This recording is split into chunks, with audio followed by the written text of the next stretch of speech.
बार घर में ऐसा होता है कि निर्णय घर का सबसे बड़ा व्यक्ति लेता है, लेकिन कई बार बड़े लोग निर्णय ले लेते हैं कि ऐसा होना है, तो छोटे लोग उनको समझाते हैं, पिताजी आपने निर्णय ले लिया लेकिन ये ठीक नहीं है, इससे ऐसा होगा, इससे ये हो जाएगा, यहाँ दिक्कत हो जाएगी, यहाँ पे परेशानी हो जाएगी।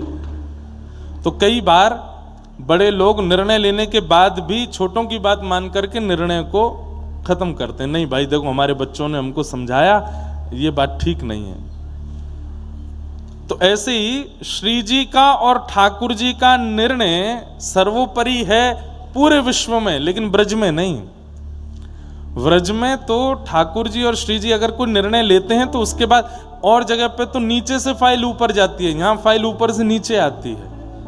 सखियां उस फाइल को देखती हैं, सखियां फिर निर्णय लेती हैं। ठाकुर जी क्या चाह रहे हैं, श्री जी क्या चाह रही हैं, उस पर सखियां विचार करती हैं। सखियों के मन को रुचिकर लगता है, तब व्रज की प्राप्ति होती है। ये बात हम क्यों कह रहे हैं? सामान्य दिनों में वृंदावन आना, ये श्री जी की कृपा और ठाकुर जी की कृपा हो सकती है, लेकिन व्रज के प्रमुख महोत्सवों में वृंदावन आना, ये सखियों की कृपा के बिना नहीं हो सकता। आप कहेंगे महाराज जी इसका कोई प्रमाण? हां, प्रमाण है। ब्रह्मा जी आए थे, कोई बहुत विशेष चर्चा करने के लिए आए थे ठाकुर जी से, लेकिन जैसे ही पहुंचे तो सखियों ने द्वार रोक दिया, आप भीतर नहीं जा सकते। ब्रह्मा जी बोले आप जानती नहीं मैं कौन हूं। सखियां कहने लगी कौन है बता दीजिए।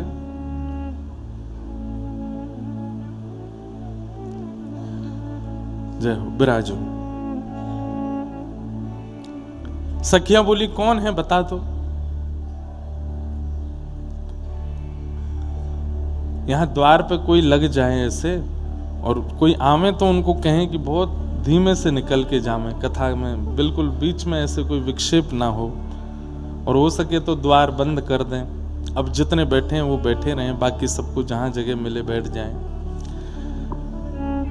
अब कोई भाव आ रहा था, भूल गया मैं। हाँ, तो ब्रह्मा जी कोई बहुत विशेष चर्चा करने के लिए ठाकुर जी के पास आए थे, और ठाकुर जी नव निकुंज में श्री प्रिया जी के साथ किसी लीला में व्यस्त थे। सखियां द्वार रोक करके खड़ी थीं। तभी ब्रह्मा जी आए, बोले जल्दी द्वार खोलो, मुझे ठाकुर जी से मिलना है। ललिता विशाखा आदि सखियां बोली धैर्य धारण करो, कौन हो आप? भीतर नहीं जा सकते, अभी ठाकुर जी अपनी अंतःपुर की लीला में हैं। सखियों से ब्रह्मा जी बोले आप जानती नहीं मैं कौन? सखियां बोली हम तो नहीं जाने, कौन है भैया तू? मैं विधाता ब्रह्मा, जिसकी कृपा से सृष्टि चलती है, जिसकी कृपा से एक एक जीवाणु बनता है, अरे जिसकी कृपा से तुम भी यहां खड़ी हो, मैंने ही तुमको बनाया है। अच्छा तेने बनाया हो हमें? बोले हाँ। क्या बात है भैया ब्रह्मा? बोले ठाकुर जी से विशेष चर्चा करनी है, अंदर जाने दो। बोले ठाकुर जी मना करके गए कि कोई भी आ जाए, अभी द्वार पे किसी को अंदर मत आने देना। तो ब्रह्मा जी व्यंग में हंस करके बोले आप जाइए और जाके केवल इतना कह दीजिए कि ब्रह्मा आए हैं द्वार पे। आप ब्रह्मा आए हैं ये पूरा वाक्य पूरा भी नहीं कर पाएंगी, ठाकुर जी इतने में खुद ही उठ के बाहर आ जाएंगे। वो ब्रह्मा नाम सुनते ही बाहर आ जाएंगे, आप जाके कह तो दो। ललिता विशाखा आदि बोली तो ठाड़े रहो, हम जाते हैं अभी। हाँ, भीतर सखियां गईं। ठाकुर जी किसी लीला विलास में थे श्री जी के साथ में। सखियों ने पहले ही आवाज इतनी कर दी कि ठाकुर जी थोड़े सावधान हो गए। तो ठाकुर जी बोले अरे ललिता कैसे आई, कहा बात है? बोले जय जय बहुत परेशान कर दियो, 4 मोहवारो ब्रह्मा आयो है, और द्वार पे आए के यूं कह रहे हो कि ठाकुर जी ते जाके कह दो मैं आयो हूं, मो जरूरी काम है। ठाकुर जी बोले बात यूं पूछो कौन सा ब्रह्मा है? बोले कौन सा ब्रह्मा है मतलब? बोले तुम बस बातें जाके पूरी बात ललिता जी से ठाकुर जी ने करी। ललिता जी बाहर निकल के आई तो ब्रह्मा जी बोले ठाकुर जी ने बुलाया भीतर। बोले बुला तो लेंगे, लेकिन ठाकुर जी ने यूं पूछिए कि तुम कौन से ब्रह्मा हो। बोले कौन से ब्रह्मा हो मतलब? तो श्री ललिता जी बोली कि ठाकुर जी कह रहे हैं सिर के केश से लेकर के चरणन तक जितने भी रोए हैं शरीर में, मेरे प्रत्येक रों में करोड़ों ब्रह्मांड हैं, एक ब्रह्मांड में एक ब्रह्मा है। प्रत्येक रों में करोड़ों ब्रह्मांड हैं, और उस करोड़ों ब्रह्मांड के एक ब्रह्मांड में एक ब्रह्मा है, मतलब एक रोए में 1 करोड़ ब्रह्मा हैं। उससे यूं पूछ के आओ कौन से रोए के कौन से ब्रह्मांड का ब्रह्मा है, जरा परिचय दे। ब्रह्मा जी बोले भगवान के प्रत्येक रो में करोड़ ब्रह्मांड हैं और एक ब्रह्मांड में एक ब्रह्मा रहता, मतलब एक रोए में 1 करोड़ ब्रह्मा है। बोले हाँ, मुझे तो आज पहली बार पता चला कि मेरे अलावा भी कोई ब्रह्मा है। बोले 1 नहीं है, 2 नहीं है, 10 नहीं है, कितने करोड़ ब्रह्मा और हैं, तुम कौन से हो ये बताओ। ब्रह्मा जी मूर्छित होके वहीं गिर गए। बोले 4 मुंह है मेरे, 4 दिमाग है मेरे, पूरी सृष्टि का रचयिता मैं हूं, लेकिन आज तक ये नहीं पता चला पाया कि मैं जिस अभिमान में रहता हूं कि सृष्टि मेरे से है, इस सृष्टि के रचयिता के प्रत्येक रूप में हमें आपको लगता है कि हम यहां बैठे हैं, हम ही हैं बस ना। ऐसे ना जाने कितने ब्रह्मांड हैं और कितने लोक हैं और कितने जीवात्मा कहां कहां कौन कौन सी लीलाएं कर रहे हैं, हम कुछ नहीं जानते। लेकिन ब्रह्मांड करोड़ों होंगे, उन ब्रह्मांडों में ब्रह्मा भी करोड़ होंगे, देवता भी करोड़ होंगे। सब लोग इधर देखो, सब करोड़ होंगे, लेकिन बड़ी बात यह है कि वृंदावन एक ही है और वो यही है जहां आप बैठे हो। ये हमारा सौभाग्य है कि इन करोड़ों कोटि ब्रह्मांडों में हम लोग उस ब्रह्मांड में जन्मे हैं जहां पे वृंदावन है, जहां गोवर्धन है, जहां बरसानो है, जहां यमुना जी है। इसलिए हम कहीं ना कहीं ब्रह्मा से भी ज्यादा सौभाग्यशाली हैं कि ये वृंदावन हमें प्राप्त है। और इस वृंदावन में भी कभी भी आ जाना ये भगवत कृपा होती है, लेकिन विशेष तिथियों में आना ये तो सहचरियों की कृपा है, सखियों की कृपा है। भैया, व्यक्ति आपको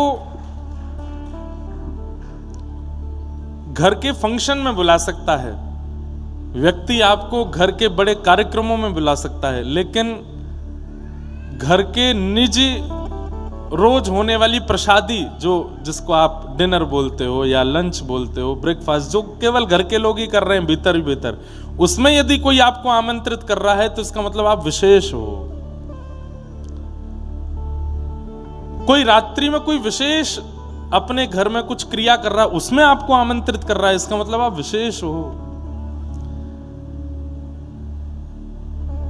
नवरात्रि, रामनवमी, जन्माष्टमी, राधाष्टमी, ये जितने भी उत्सव हैं साल भर के, ये सब के आमंत्रण के लिए अधिकारी, इसमें सब आ सकते हैं। पर एक तो शरद पूर्णिमा और दूसरा होली महोत्सव, इन 2 में वही आ सकते हैं जिनको सहचरियां चाह रही होंगी, जो अति विशेष होंगे। अच्छा, एक बात, भीड़ तो बहुत हो जाएगी वृंदावन में, कल परसों तरसों के बाद तो तिल रखने की जगह नहीं मिलेगी, इतनी भीड़ रहेगी वृंदावन में। तो आपके मन में आ सकता है सखी इतनों को आमंत्रित कर रही है। नहीं नहीं नहीं नहीं करो, बस बस अभी नहीं, ये सब प्रारंभ और अंत में, अभी बीच में कथा में नहीं। क्या बता रहा था मैं? आप लोग डायरी पेन लेके बैठना, जब जब कथा भूलूं तो याद दिला देना। हाँ, तो वृंदावन में लाखों लोग आने वाले हैं, इतनी भीड़ होने वाली है कि वृंदावन में तिल रखने की जगह नहीं मिलेगी, साइकिल से भी नहीं निकल पाओगे, गाड़ी तो बहुत दूर की बात।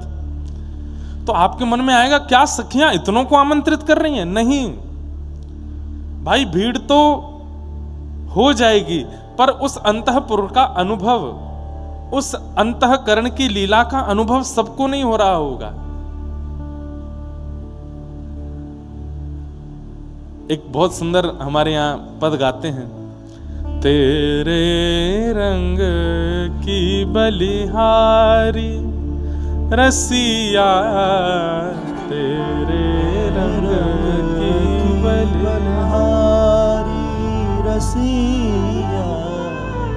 मैं इत आई फाग देखन को, मैं इत आई फाग देखन को। अरे मैं तो यहाँ फाग देखवे के काजे आई लाला, पर तो हे देख सब हारी, तो देख सब हारी रसिया, तेरे रंग की बलिहारी रसिया, तेरे रंग की बलिहारी। लोग बाग होली खेल करके व्रत से जाएंगे, क्या देख कर के आए? लठ मार देख के आए हम तो। तेसू के पानी में बोर बोर करके ब्रजवासी एक दूसरे पर बाल्टियों से भर के पानी ये देख के आए। लाल रंग देख के आए, गुलाबी रंग देख के आए, हरो रंग देख के आए, पीरो रंग देख के आए। अगर ये सब दिखा है तो अभी होरी दिखी नहीं, तो कहा दिखो? बोले जब से वृंदावन से आए हैं तब से केवल एक ही रंग दिख रहा है। बोले कौन सा? बोले कृष्ण रंग दिख रहा है और कोई रंग नहीं दिख रहा है। कोई ने लाल डारो, कोई ने पीरो डारो, कोई ने कोई और रंग डारो, मुंह को कुछ नहीं पता चला। गोपी कह रही है को रंग डारो को पिचकारी, को रंग डारो को पिचकारी। खबर नहीं कौन रंग डारो, खबर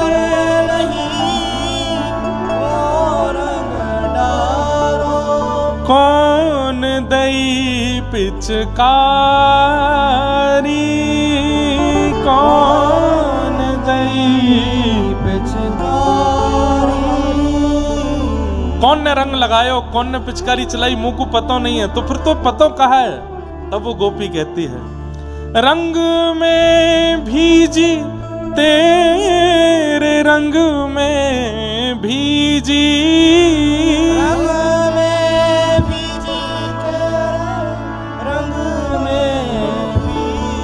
लाज शर्म सब हारी, लाज शर्म सब हारी।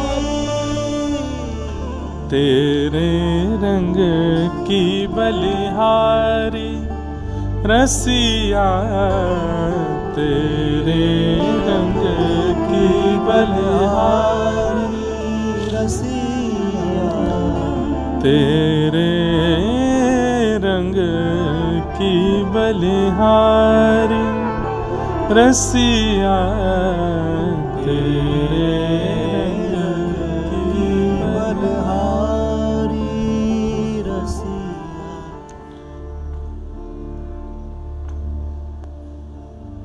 हमें लगता है कि होली सार्वजनिक उत्सव है, पर नहीं। होली से ज्यादा अत्यंत गोपनीय उत्सव कोई हो ही नहीं सकता ब्रजमंडल का। भैया देखो, 5 लोगों में से 2 व्यक्ति का चयन करना हो ये बहुत बड़ी बात नहीं है, पर 5 लाख में से 2 लोगों का चयन करना हो बहुत बड़ी बात है। हमारे भारत में सबसे कठिन जो एग्जामिनेशन होता है उसमें कितने लाख बच्चे एग्जाम देते हैं, पर निकल के 1, 2, 3, 5 ही निकल पाते हैं।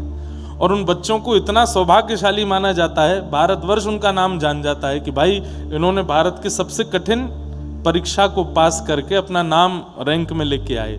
1 नंबर से बच्चे रह जाते हैं, 2 नंबर से रह जाते हैं, कितने निराश होते हैं। आप जन्माष्टमी पर आए, आप राधाष्टमी पर आए, आप अन्य अन्य तिथियों पर यदि ब्रजमंडल आए, चुने गए ना चुने गए उसमें इतनी बड़ी बात नहीं, पर होरी में तो लाखों लोग आते हैं। इसमें यदि चुने गए तो आपकी प्रशंसा तो सखी समाज में होने लग जाएगी। बोले कि यहाँ ठाकुर जी ने चुनो है, क्योंकि लाखों में चयन करना इसका मतलब वो बहुत भाग्यशाली है, बहुत श्रेष्ठ है, तभी ठाकुर जी उसको चुन रहे हैं। कितनों को चुना। हम यहां भागवत की कथा में उन भक्तों का चरित्र कहेंगे जिनको होरी में ठाकुर जी ने चुना है। उसमें सबसे पहला नाम आता है अकबर की बेगम ताज बेगम का। ठाकुर जी ने होली पर चुना था उसको। कल मैं धमार सुनाऊंगा। धमार एक गायन की पद्धति है और होली में ही वो गाया जाता है, धमार। और वो ताज बेगम की धमार है जो आज भी श्रीनाथ जी के मंदिर में होली के दिन गाई जाती है।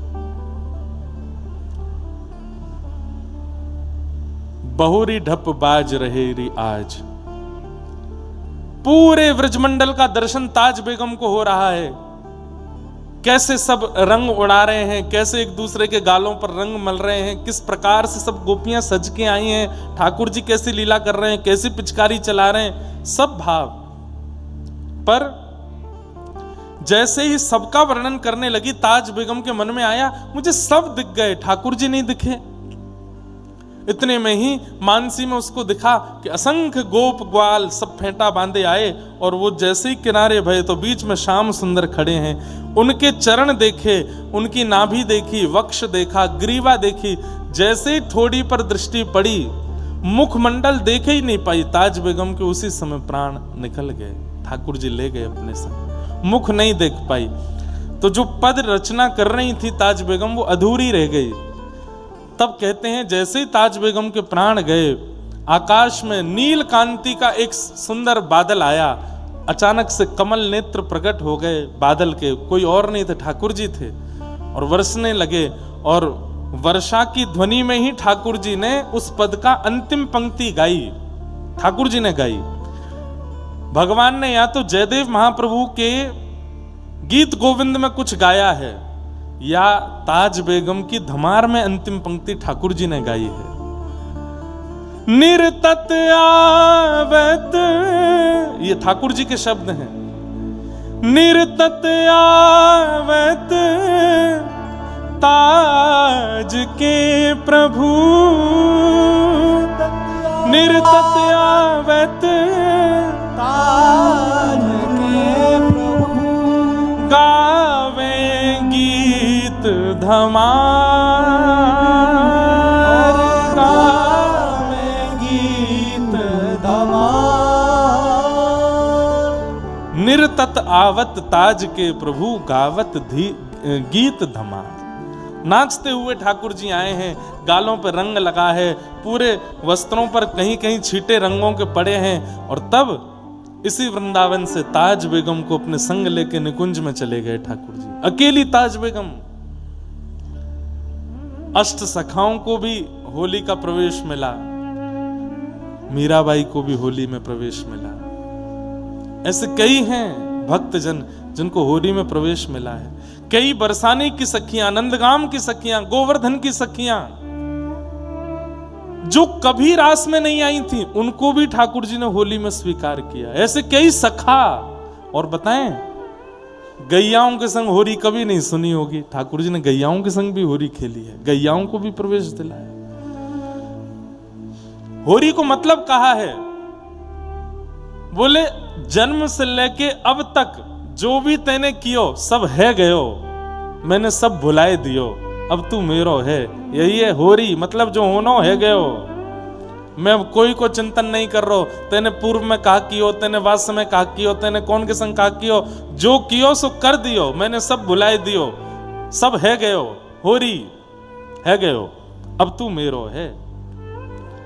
सब भुला करके ठाकुर जी स्वीकार कर लें, वही होली है। जो होना था हो लिया, अब हम आपके हैं। तो ऐसी ये होली के दिन हैं। 7 दिन आप लोगों को मिले हैं। राधा गिरधर लाल जी की होली उत्सव होएगी, कथा भी सुनेंगे, बीच बीच में होली के भी भाव सुनेंगे। खूब आनंद से आप लोग आइएगा। और जैसा कि मैंने कहा, एक दिन लड्डू होली होगी यहाँ पे, एक दिन जलेबी होली होगी, एक दिन लठमार होएगी। अब कौन लठ कौन में मारेगा ये तो आप जानो। हम तो मंचवारे नहीं मार मूर लेंगे, नीचे आमेंगे ही नहीं। ए ब्यास हमते मिले ना दो यामेदारी के। एक बार मैं लठमार खेल चुका हूं नंदगाम बरसाने में। वैसे बाहर के लोगों को अधिकार नहीं है, केवल नंदगाम के लोग, बरसाने के लोग ही आपस में लठमार खेलते हैं। पर हम ब्रज के हैं तो थोड़ा सा अधिकार मिल जाता है हमको। हम गए हुरंगा हुरियारे बन के, ओ महाराज ऐसो मारो नंदगाम की गोपीन ने।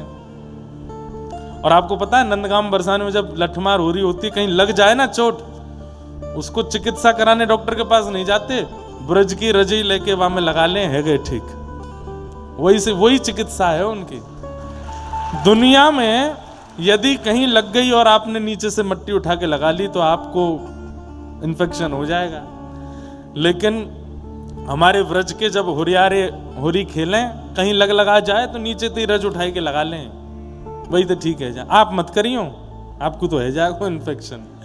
जो वास्तव में व्रज के प्रति जिनकी अटूट निष्ठा और भाव है, उनके लिए रज ही औषधि है, उनके लिए रज ही भोजन है, उनके लिए रज ही रत्न है, उनके लिए रज ही सब कुछ है, सर्वांगण है।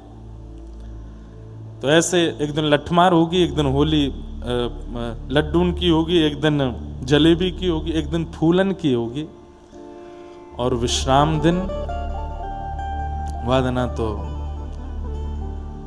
बूझ नहीं पा रहे हैं। तुम मेरी ही पत्नी हो। अरे ये कैसी हो गई? वो कहेगी तुम मेरे ही पति हो। मुझे लगा बाहर का लंगूर अंदर आ गया। ऐसी स्थिति आ जाएगी, एक दूसरे को पहचान नहीं पाए, ऐसी हो रही है। तो मन में भाव तो बहुत सारे हैं। एक दिन हमारा मन तो है, बाकी सब कार्यकर्ता और प्रशासन यदि अनुमति देगा, सब वैष्णवों के साथ में वृंदावन की परिक्रमा चलें और नाचते गाते हुए, रंग उड़ाते हुए,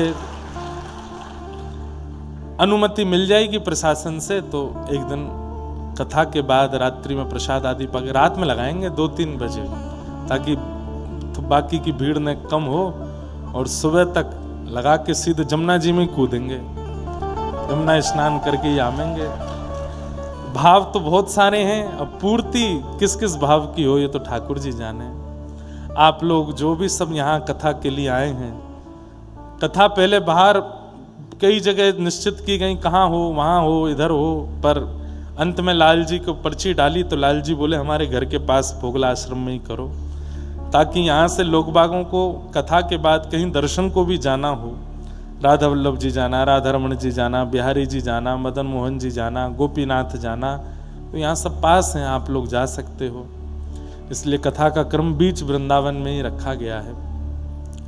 इस प्रांगण में रंग उड़ाने की मनाही है, इसलिए ज़्यादा रंग वंग बाहर से मत लाइएगा कल से, क्योंकि अब होली एक ऐसा उत्सव है जो कभी ऊधम नहीं करता होगा वो भी ऊधम करने लग जाता है। पता नहीं क्या ऊधम ऐसा होता है होली में, चुपचाप बैठा है, बिल्कुल सीरियस है, और नेक रंग लगाए, वाने नेक लगाए और नेक ज्यादा, भाई फिर तो इतनी ज्यादा है जाए कि पता नहीं क्या हो जाता है। होली में सबके भीतर ठाकुर जी प्रकट होकर के ऊधम मचवाते हैं। तो ये होली के दिन में ऐसा ही होता है। पर आप सब लोग ध्यान रखना, खूब भाव से करेंगे और प्रत्येक लीला सुनाएंगे कि होली कहाँ हो रही है, कैसे हो रही है, क्यों हो रही है, किस भाव से हो रही है। सब लीला कथा हम लोग श्रवण करेंगे। श्रीमद् भागवत जी की कथा है, तो पहले हम महात्म्य की चर्चा थोड़ी कर लें। और व्रज भक्त, क्योंकि वृंदावन में बहुत दिन बाद कथा कहने का अवसर मिल रहा है, इसलिए खूब कोई कसर छोड़ेंगे नहीं। कथा का समय 2 बजे से है। आज 2 बजे से इसलिए है ताकि 2 से 5 कथा हो जाए और फिर 5 बजे के बाद गिरधर लाल जी के उत्सव हो जाएं। तो आप सब लोग प्रयास कीजिए कि आप 2 बजे से पूर्व ही आकर के विराजमान हो जाओ, ताकि 5 बजे तक कथा कह के फिर हम लाल जी के उत्सव कर सकें। अब उत्सव संभवतः सामने मंच बनेगा, वहां हुआ करेंगे, तो कल निर्माण उसका भी हो जाएगा। फिर उसके बाद उत्सव का क्रम कल से बता देंगे हम, कौन कौन से दिन कैसे। परसों से उत्सव रोज होंगे यहाँ पे, आप सब लोग उसका ध्यान रखना। बोलो श्री राधा गिरधर लाल की जय। कल नैमिषारण्य धाम में कथा विश्राम करके रात्रि को वृंदावन आए। अद्भुत अद्वितीय स्थान श्री नैमिषारण्य, जहां पर 18 पुराणों की कथाएं गाई गई हैं, ऐसा नैमिषारण्य क्षेत्र। अद्भुत वहां आनंद आया, खूब सुख लिया सब वैष्णवों ने। आज से यहाँ कथा प्रारंभ कर रहे हैं, बड़े प्रेम और भाव से सब लोग श्रवण करें। सच्चिदानंद रूपाय विश्वोत्पत्त्यादि हेतवे तापत्रय विनाशाय श्री कृष्णाय वयं नमः। भगवान के 3 रूप हैं, सत्य, चैतन्य और आनंद। ठाकुर जी का पहला स्वरूप है सत्य। ठाकुर जी सत्य हैं, मतलब मैं कथाओं में कहा करता हूं, हम सबके सामने असत्य संभाषण कर सकते हैं, पर जिनके सामने असत्य बोलने में जीव को भी संकोच होता हो, वो ठाकुर जी। व्यक्ति माता पिता परिवार बच्चे घर के सब लोगों से असत्य बोल लेता है, लेकिन जब ठाकुर जी के सामने जाता है तो ठाकुर जी की झांकी देख करके उसके चित्त में आता है, नाथ तुम जानत सब अंतर्यामी, आप तो सब जानते हो, आपके सामने क्या छुपाऊं मैं। अरे व्यक्ति कसम भी अगर खा लेता है ना ठाकुर जी की, तो भी मनी मन क्षमा मांगता है, नाथ आप तो सब जानते ही हैं, मैं बस अपने बचाव के लिए झूठ बोल रहा हूं, बाकी सत्य तो आपको पता है।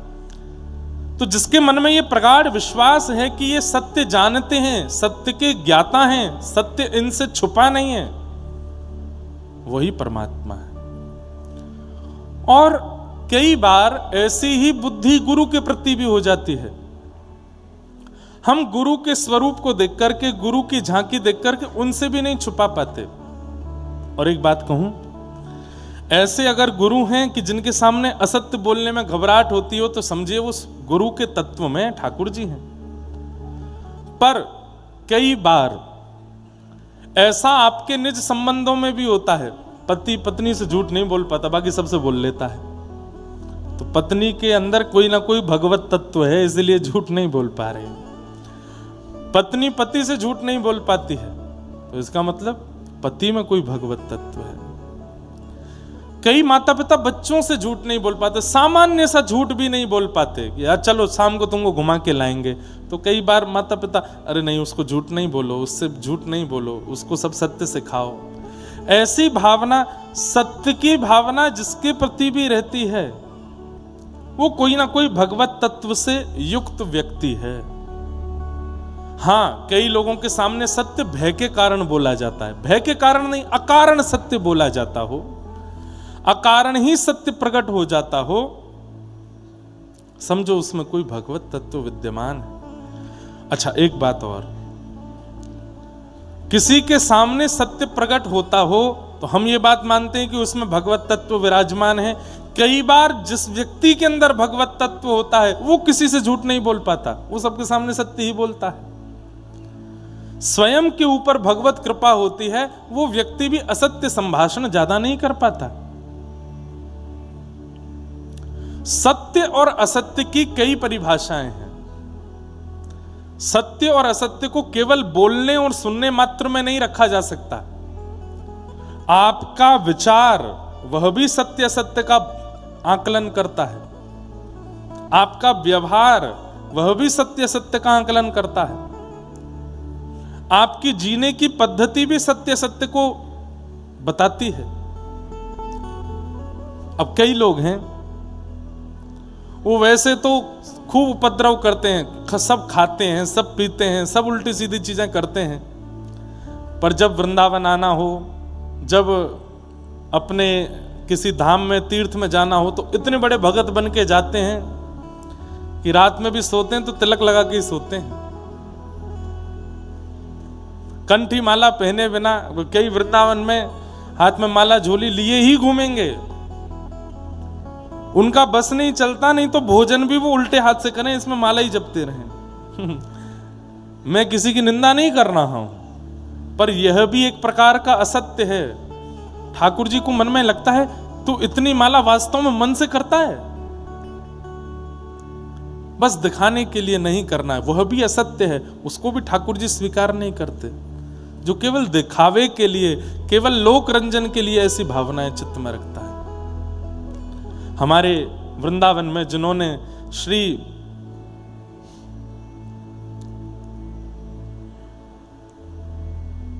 मदन मोहन जी को प्रकट किया, ऐसे श्री सनातन गोस्वामी, सनातन गोस्वामी पाद के चरित्र में आता है, और लगभग सब संतों के चरित्र में ऐसी भावना आपको लगेगी कि 24 घंटे दिन भर में होते हैं, उससे 20 घंटे वो केवल भजन करते हैं, 21 घंटे भजन करते हैं, 22 घंटे भजन करते हैं, बाकी के बचे 2 घंटे में सोना भी होता है, स्नान भी होता है, शयन भी होता है, सब कुछ होता है। हमारे परम पूजनीय श्री बरसाने वाले पूज्य महाराज जी, परम पूजनीय श्री विनोद बिहारी दास बाबा, सब लोग इधर देखिए, ध्यान से सुनिए। बाबा के पास रात्रि 10-11 बजे कीर्तन में जाओ तो रात भर कीर्तन चलता है। मैंने एक बार दिनचर्या पूछी हमारे पंडित बाबा महाराज से, मैंने कहा बाबा की दिनचर्या क्या है? बोले भैया रात में 12-1 बजे तक तो कीर्तन होता है, सत्संग होता है थोड़ी देर, फिर उसके बाद में बाबा स्नान करवे जामे और स्नान करके फिर भजन करते हैं रात्रि में। क्यों? शांति रहती है, ज्यादा लोग उपद्रव नहीं करते, तो फिर भजन होता है। 4-5 बजे तक, 6 बजे तक भजन होता है, फिर उसके बाद 1-1.5 घंटा 2 घंटा सो लेते हैं, उठ के स्नान ध्यान करके सेवा में लग जाते हैं, फिर पूरे दिन सेवा चलती। ऐसे हम लोग रह सकते हैं? नहीं रह पाएंगे।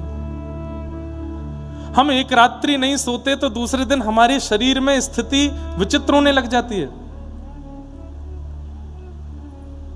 पर जिस व्यक्ति का जीवन ही भगवत प्राप्ति है, वो निद्रा को प्रायोरिटी नहीं, भोजन को प्रायोरिटी नहीं, संसारी विषयों को ज्यादा, वो केवल उनका उपयोग केवल इसलिए करता है कि मेरा शरीर बचा रहे भजन के लिए। बाकी वो उसी में रत नहीं रहते, उसी में ही डूबे नहीं रहते। हमारे वृंदावन वाले पूज्य प्रेमानंद जी महाराज, डायलिसिस उनको होती है, रात भर वे कब सोते हैं मुझे तो कभी कभी लगता है कि इनकी दिनचर्या कैसी। अब तो पदयात्रा नहीं करते, पहले 2 बजे निकलते, सुबह आके 5 बजे से एकांतिक होती, उसके बाद फिर अपना नित्य क्रम अध्ययन आदि सेवा सब। सोते कब हैं? नहीं सोते। और ये बात सत्य है, नहीं सोते। ऐसे आचार्य चरण जिनके जीवन में एक हट आ गया है। कैसा हट? हट मतलब जिद, हमें श्याम सुंदर चाहिए। और हठीला व्यक्ति सोता नहीं है, हठीला व्यक्ति खाता नहीं है, हठीला व्यक्ति पीता नहीं है। छोटे छोटे बच्चों को जब जिद चढ़ती है ना अपने ऊपर, कुछ नहीं करते, वो बस जिद के पीछे ही लगे रहते हैं, ये दिलाओ, ये दिलाओ, ये दिलाओ।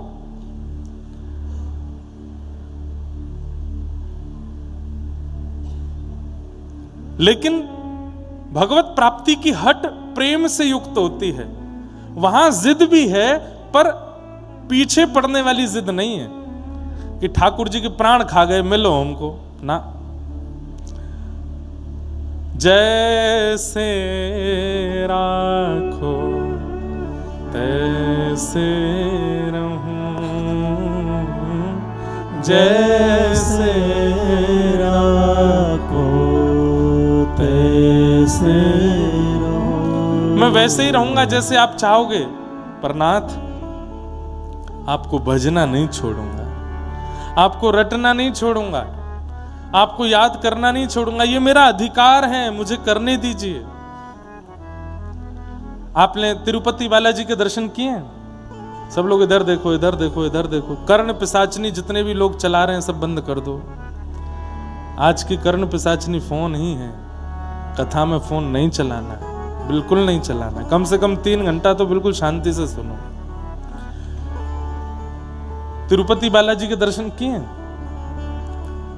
चित्र में भी जिन्होंने किए हों, उनकी ठोड़ी पर यहां एक श्वेत श्वेत एक कपूर मिश्रित एक औषधि लगाई जाती है।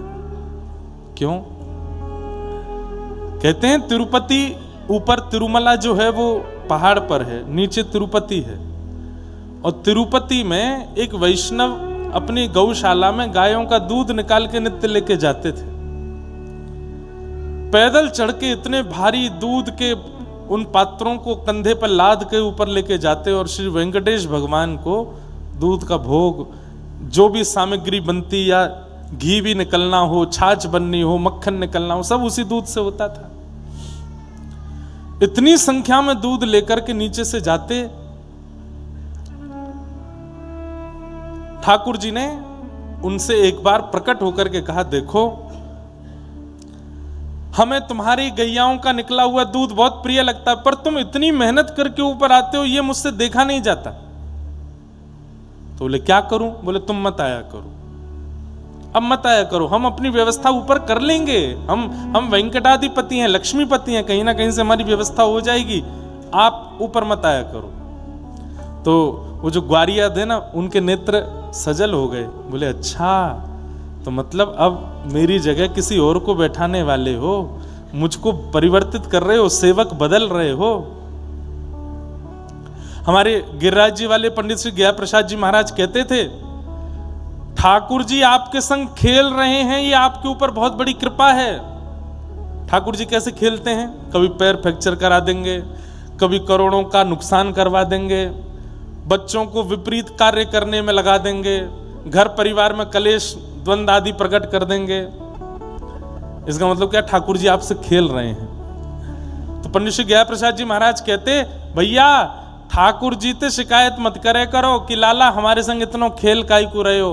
ठाकुर जी ते तो यूं कह करो, जितनो चाहो खेल लो, बस याद रहे खिलौना में ही रहना चाहिए, कोई और खिलौना मत ले लियो, मुझसे बढ़िया खिलौना कोई और नहीं आ जाए। वही बात वो ग्वारिया कहने लगा वेंकटेश भगवान से कि नाथ, आपको मुझसे अच्छा कोई सेवक मिल गया है क्या जो मेरी से? नहीं नहीं नहीं, ऐसी कोई बात नहीं है, बस तुम अब वयोवृद्ध हो गए हो, इतनी ऊपर चढ़ के आते हो, इसलिए हम कह रहे हैं कि तुम मत आया करो। उस सेवक ने कहा, बोले अब आप चाहे जितना मना करो, मैं तो आऊंगा। नित्य जाने लगे। ठाकुर जी बोले ऐसे नहीं मानेगो, मुंह को कुछ और करना पड़ेगा।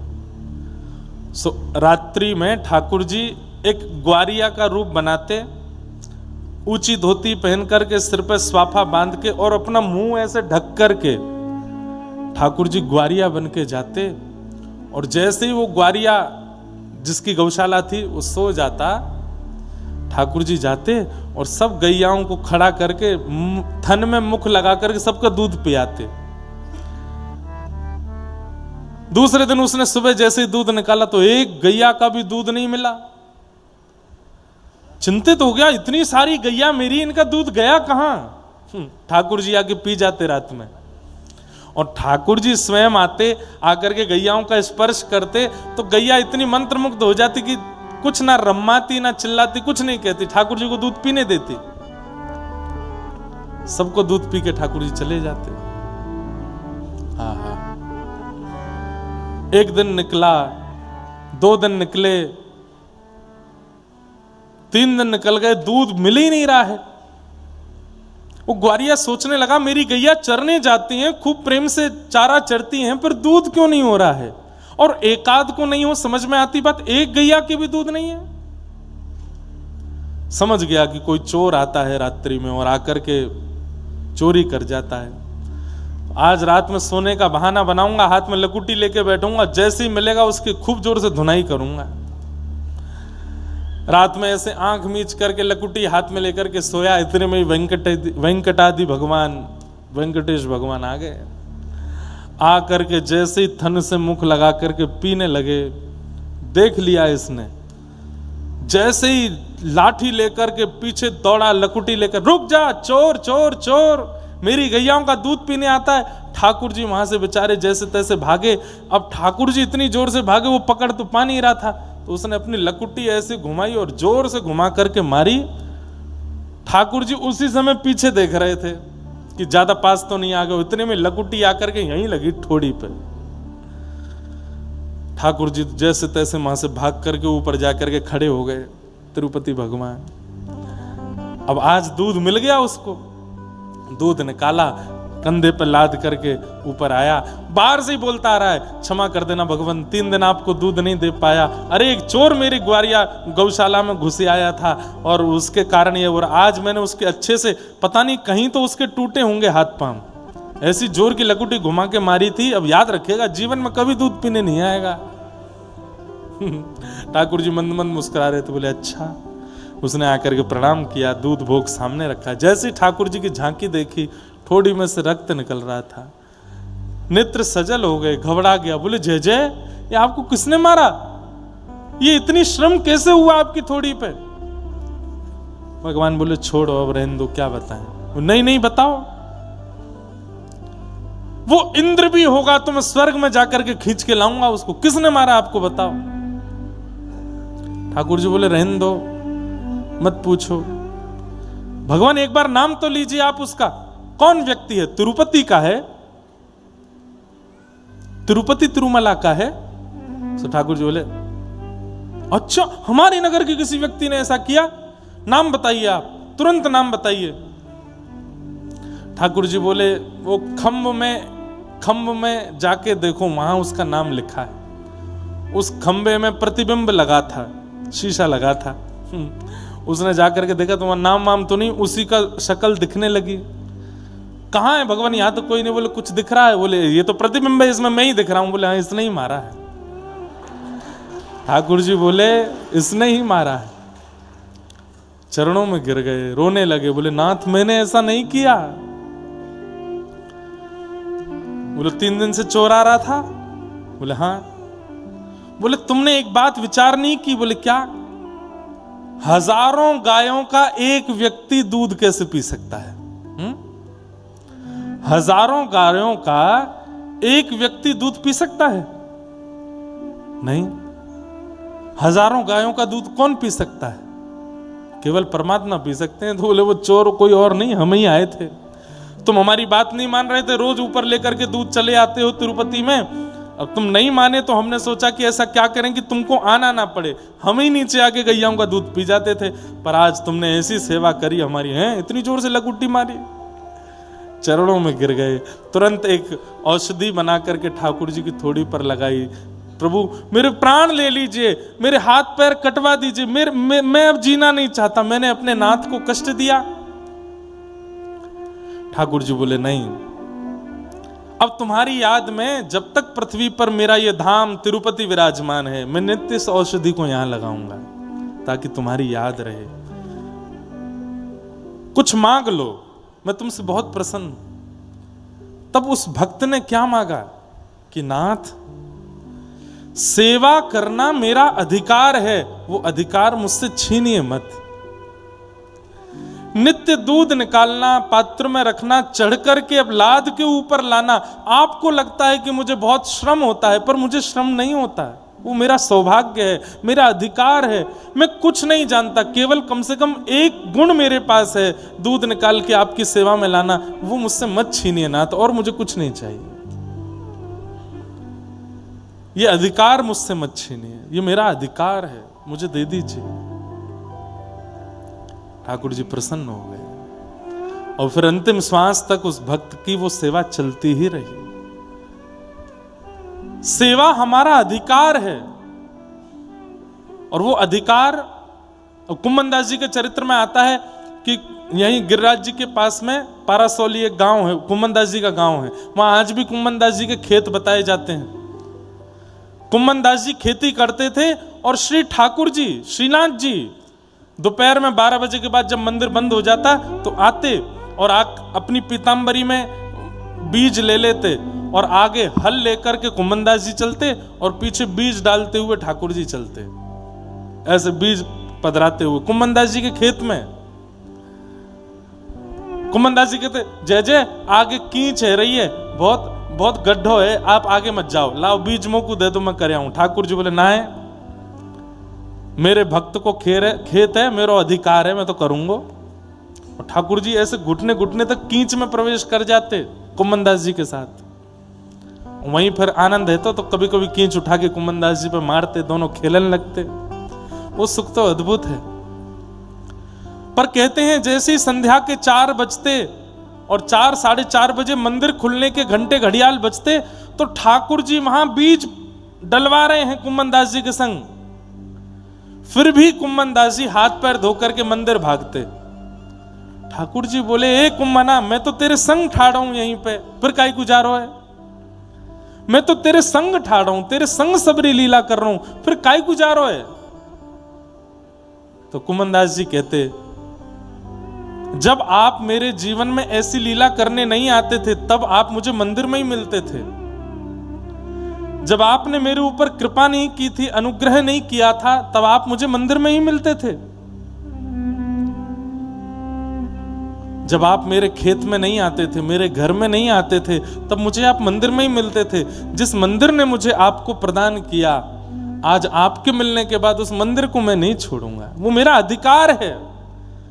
वहां मैं नित्य जाके आपका दर्शन करूंगा। और दूसरी बात कुम्मनदास जी क्या कहते हैं, सब लोग इधर देखो, ध्यान से सुनो। दूसरी बात कुम्मनदास जी कहते हैं कि आज आप मंदिर छोड़ करके यहां मेरे साथ खेलने आते हैं, कल आपकी इच्छा नहीं होगी तो नहीं आओगे, परसों कोई और अच्छी बगिया बना देगा तो वहां चले जाओगे, लेकिन मंदिर में तो आपको आचार्यों ने बिठाया है, वहां से आप कहीं नहीं जाओगे। इसलिए मंदिर जाना मैं नहीं छोड़ूंगा, वहां तो मैं रोज जाऊंगा। चाहे आप मुझे कितने भी मेरे समीपता में आके मिलते हो, मैं मंदिर का त्याग नहीं करूंगा। हमारा अधिकार है ठाकुर जी की सेवा, इसलिए उस सेवा के अधिकार का त्याग मत कीजिए, कभी उसमें चूक मत कीजिए। चलो हम रोज इतनी बड़ी बड़ी सेवा करते हैं, आज थोड़ी हल्की कर देते, नहीं, चाहे 100 काम आ जाएं, ठाकुर जी की सेवा में चूक नहीं। हम आपसे कह रहे हैं पर हम ही सेवा नहीं कर पाते, हम इतने व्यस्त हो गए कथा भागवत में दौड़ते भागते हुए, इतने चिंतित। मैं आपको बिल्कुल सत्य बात बता रहा हूं, बहुत ध्यान से सुनिएगा, कि ठाकुर जी गिरधर लाल जी की ज्यादा सेवा हमसे अब बन नहीं पाती, क्योंकि कथाओं में इतने व्यस्त, और अब लाल जी घर पे ही रहते हैं, कथाओं में अब नहीं जाते। पिछली कथा से ठाकुर जी अब घर पे ही हैं। तो श्री लाल जी ने ही आज्ञा करके कही, ये व्यास मंच पे बैठ करके सबन को मेरो प्रेमी बनानो, ये मेरी सेवा ना है। बोले मेरे देह की सेवा, मेरे अंग की सेवा तो हेती रहेगी, तू सबन को मेरो प्रेमी बना दे। या सेवा में कोई चूक मत करे, चाहे जितनो भागनो पड़े, जितनी दौड़ करनी पड़े, वह सेवा को निपुणता से कर। लगे हैं उसमें जितनी हो पाती है। तो भगवान का प्रथम स्वरूप क्या है? सत्य। ठाकुर जी सत्य हैं। ठाकुर जी का दूसरा स्वरूप है चैतन्य। जड़ नहीं है ठाकुर जी, चैतन्य है। और उनकी चैतन्यता का अनुभव चैतन्य बुद्धि रखने वालों को होता भी है। ठाकुर जी का देह अष्टधातु का, अष्टधातु का, पंच तत्व का, या फिर पंच रत्न का, या फिर दारू काष्ठ का, ये सब अनुभव उसको होता है जिसके चित्त में चैतन्य बुद्धि नहीं है ठाकुर जी के प्रति। पर जिसके चित्त में चैतन्य बुद्धि है उसको ठाकुर जी ऐसे ही अनुभव होते हैं जैसी हमारी त्वचा, जैसे हमारे भाव। कोई ऐसा नहीं कि आपके सामने बड़ी बात, पर हमने तो कई बार लाल जी के कई भावों का अनुभव किया। प्यारे गिरधर लाल जी को एक बार बहुत पसीने आए, बहुत पसीना आया, मुखमंडल से छोटे छोटे बिंदु प्रकट होकर के यहां बड़ी बड़ी बिंदु हो जाती हैं और ऐसे गिर रही थी ठाकुर जी के। और कहां पे, स्थान भी बताऊं, जयपुर में। जयपुर में जब अपने सी स्कीम में होती भक्तमाल, वहां की कथा की बात है। ठाकुर जी कथा में, क्योंकि भक्तमाल कथा में गिरधर लाल जी रोज जाते हैं, उस कथा में ठाकुर जी बैठे थे और बैठ करके पूरी कथा सुन रहे थे। तब प्रश्वेत के बिंदु प्रकट हो रहे थे गिरधर लाल जी को। कई बार कई अनुभव ठाकुर जी के होते हैं, पर वो कब होते हैं? जब आपके चित्त में चैतन्य स्थिति होती है ठाकुर जी के प्रति। आप ही जड़ बुद्धि रखते हो कि ये पाषाण हैं, ये पत्थर के हैं, ये अष्टधातु के हैं। हमारे वृंदावन में बिहारी जी के सामने लोग बाग जाते हैं तो नीचे से फूल माला फेंक के मारते हैं कि अंदर पहुंचे ठाकुर जी तक।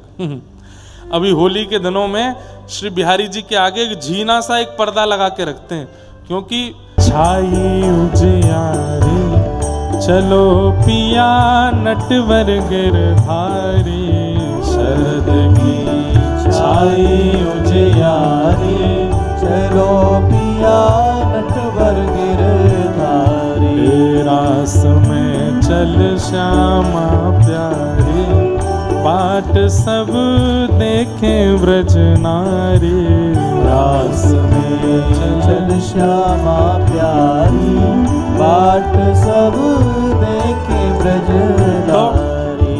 ठाकुर जी और श्री जी के बीच में बात चल रही है, तो पहले श्री जी कह रही हैं, चंद्र चांदनी के सहित नभ चढ़ करत पयान, चंद्र चांदनी के सहित नभ चढ़ करत पयान। किशोरी जी कह रही हैं, अरे श्याम सुंदर ने पूर्णिमा के चंद्रमा को तो देखो कितना सुंदर लग रहा है। अच्छा, एक बात को मैं बताना ही भूल गए हो, ये दो उत्सव हमने महत्वपूर्ण बताए, एक तो रास के और एक होली को, और दोनों ही पूर्णिमा को होते हैं। यह भी होली का मुख्य उत्सव पूर्णिमा का है और वहां रास भी पूर्णिमा को ही है। ये दोनों पूर्णिमा पे होने का मतलब क्या है? पूर्णिमा मतलब काले आकाश के रूप में कृष्ण और चंद्रमा के रूप में किशोरी जी जब एक हो जावे तब पूर्णिमा होती है। या तो रास में दोनों एक होकर के सबके सामने आए हैं, या फिर होली के दिन एक होकर के सबके सामने आए। तो किशोरी जी कह रही हैं, ये चंद्रमा तो देखो कितना सुंदर है। ठाकुर जी थोड़ी पे हाथ धर के किशोरी जी की ओर देखते हुए बोले, मोकू चंद्रमा ना दिख रहो, मोकू तो केवल आप दिखाई दे रही हो। श्री राधा मुख देख के, श्री राधा मुख देख के, हाँ श्री राधा मुख देख के, श्री राधा मुख देख के, मैं भूलो सब ही गुमान पड़ेगी, फीकी उजियारी बाट सब देखें व्रज नारी, पड़ेगी फीकी उजियारी बाट सब देखें व्रज नारी। हे रास में चल श्यामा प्यारी, बाट सब देखें व्रज नारी।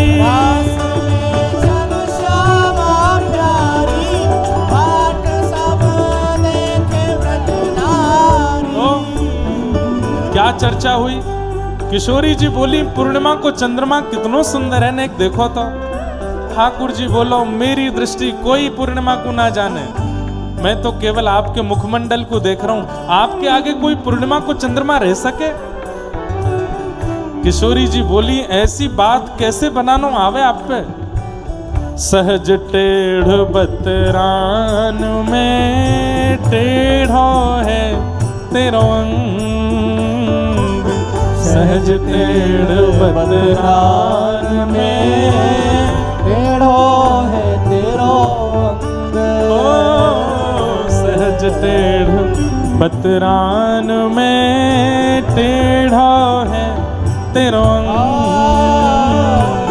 सहज टेढ़ बतरान में टेढ़ो है तेरो अंग, तेरी कुटिल कटाक्ष ने, तेरी कुटिल कटाक्ष ने, ओ तेरे कुटिल कटाक्ष ने, ओ तेरे कुटिल कटाक्ष ने। किशोरी जी कह रही हैं, इतनी टेढ़ी मेढ़ी बात करो आप, यही मारे आपको अंग भी टेढ़ो है गयो है, यही मारे आप बांके बिहारी है गए हो। अरे मैं कह रही हूँ चंद्रमा को देखो, आप कह रहे हो आपसे बढ़िया चंद्रमा कौन? ये इतनी टेढ़ी मेढ़ी चुपड़ी वही बात मत करे करो, यही मारे टेढ़े है गए हो। ठाकुर जी बोले या मारे टेढ़ो ना भयो में।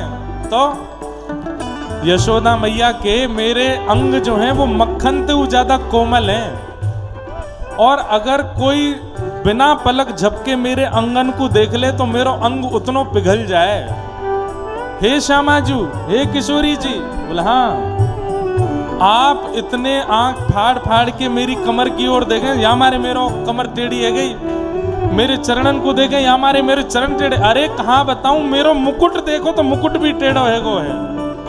हाँ तेरे कुटिल कटाक्ष ने, तेरे कुटिल कटाक्ष ओ मेरो तन कर दियो त्रिभंग। बिचारो हाँ बंक मुरली की बलिहारी, बाट सब देखे ब्रज नारी। बंक मुरली की बलिहारी, बाट सब देखे ब्रज नारी। ओ तेरे कुटिल कटाक्ष ने, तेरे कुटिल कटाक्ष ने मेरो तन कर दियो त्रिभंग। पंख मुरली की बलिहारी, बाट सब देखे ब्रज नारी। मुरली की बलिहारी, बाट सब देखे ब्रज नारी। हे रास में चल श्यामा प्यारी, बाट सब देखे ब्रज नारी। रास में चल श्यामा प्यारी, बाट सब बोल रास रासेश्वर भगवान की।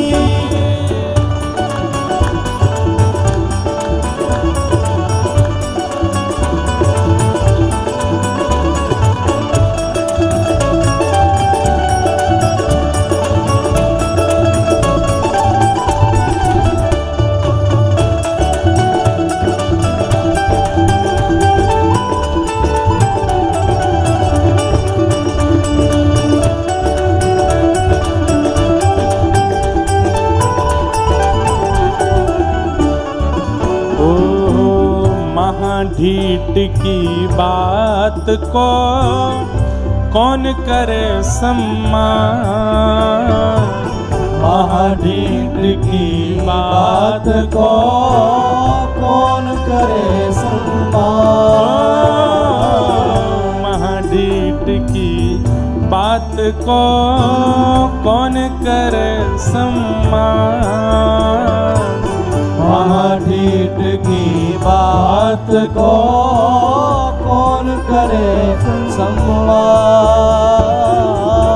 किशोरी जी कह रही हैं, अरे आप महाढीठ हो, आपकी बात को कौन सम्मान करे? तब ठाकुर जी क्या कह रहे हैं? चतुरन की चर्चा जगत, चतुरन की चर्चा जगत। हाँ चतुरन की चर्चा जगत, चतुरन की चर्चा जगत। मैं भोरन को भगवान विचारो, बोलो भंडारी, बाट सब देखे ब्रज नारी। विचारो बोलो भंडारी, बाट सब देखे ब्रज नारी। रास में चल श्यामा प्यारी, बाट सब देखे ब्रज नारी। रास में चल श्यामा प्यारी, बाट सब देखे ब्रज नारी। हे शरद की छाई उजियारी, चलो पिया नटवर गिरधारी। शरद की छाई उजियारी, चलो पिया नटवर गिरधारी। हे रास में चल श्यामा प्यारी, बाट सब देखे ब्रज नारी।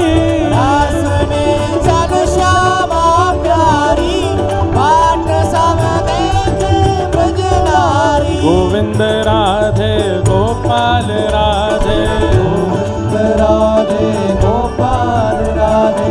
गोविंद राधे गोपाल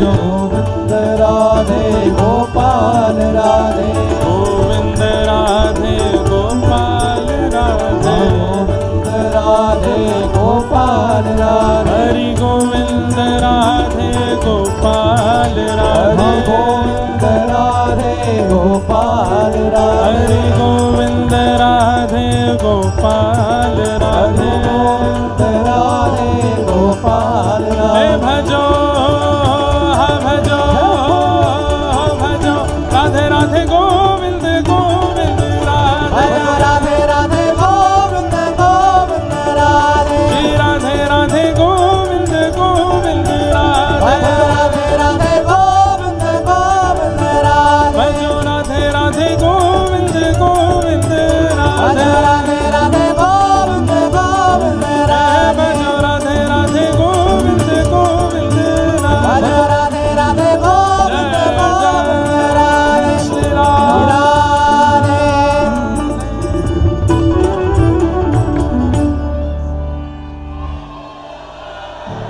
बैठ जाओ जय हो। बैठो बैठो बैठो बैठ जाओ बैठ जाओ बैठ जाओ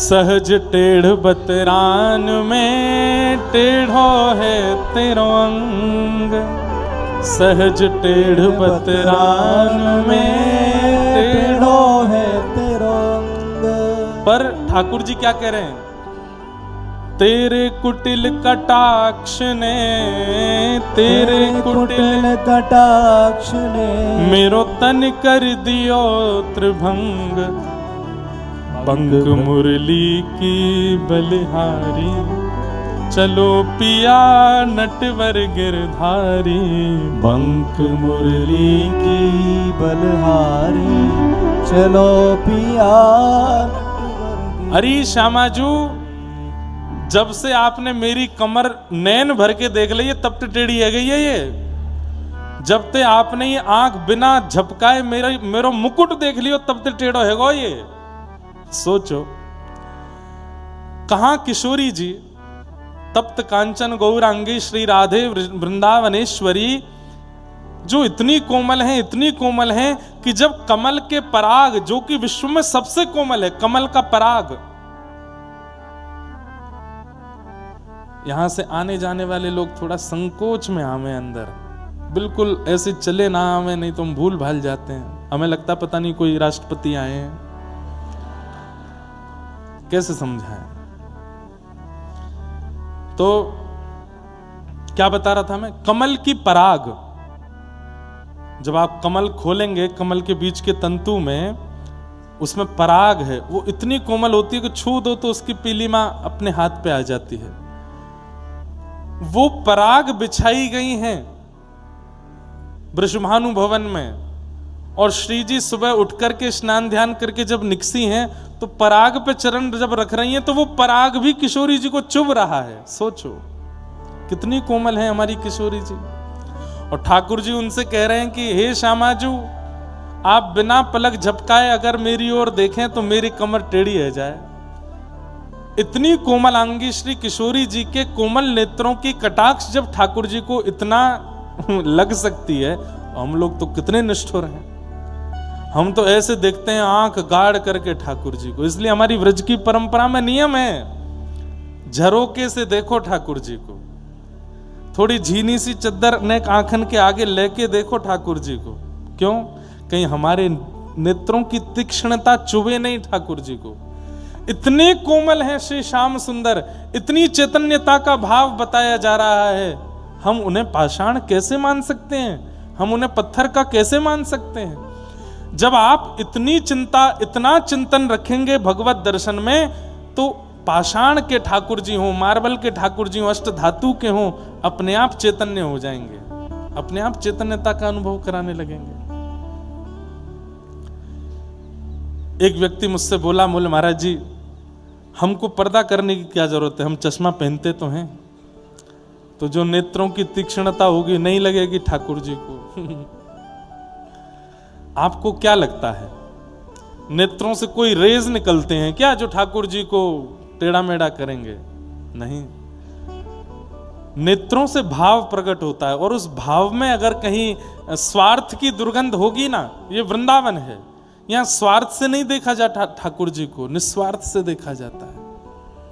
हे बिहारी जी मेरे वो काम बनवा दो, ये करवा दो, स्वार्थ की दुर्गंध आ गई, तुरंत नेत्रों के दृष्टि ठाकुर जी को चुभने लगेगी। ऐसे नहीं, व्रज वृंदावन में तो भाव से देखा जाता है। ठाकुर जी कैसे हैं? चैतन्य हैं, सत्य, चैतन्य, और तीसरा, अगर सत्य और चैतन्य इन दो रूपों में आपने चूक नहीं की तो फिर आपको आनंद का अनुभव होगा।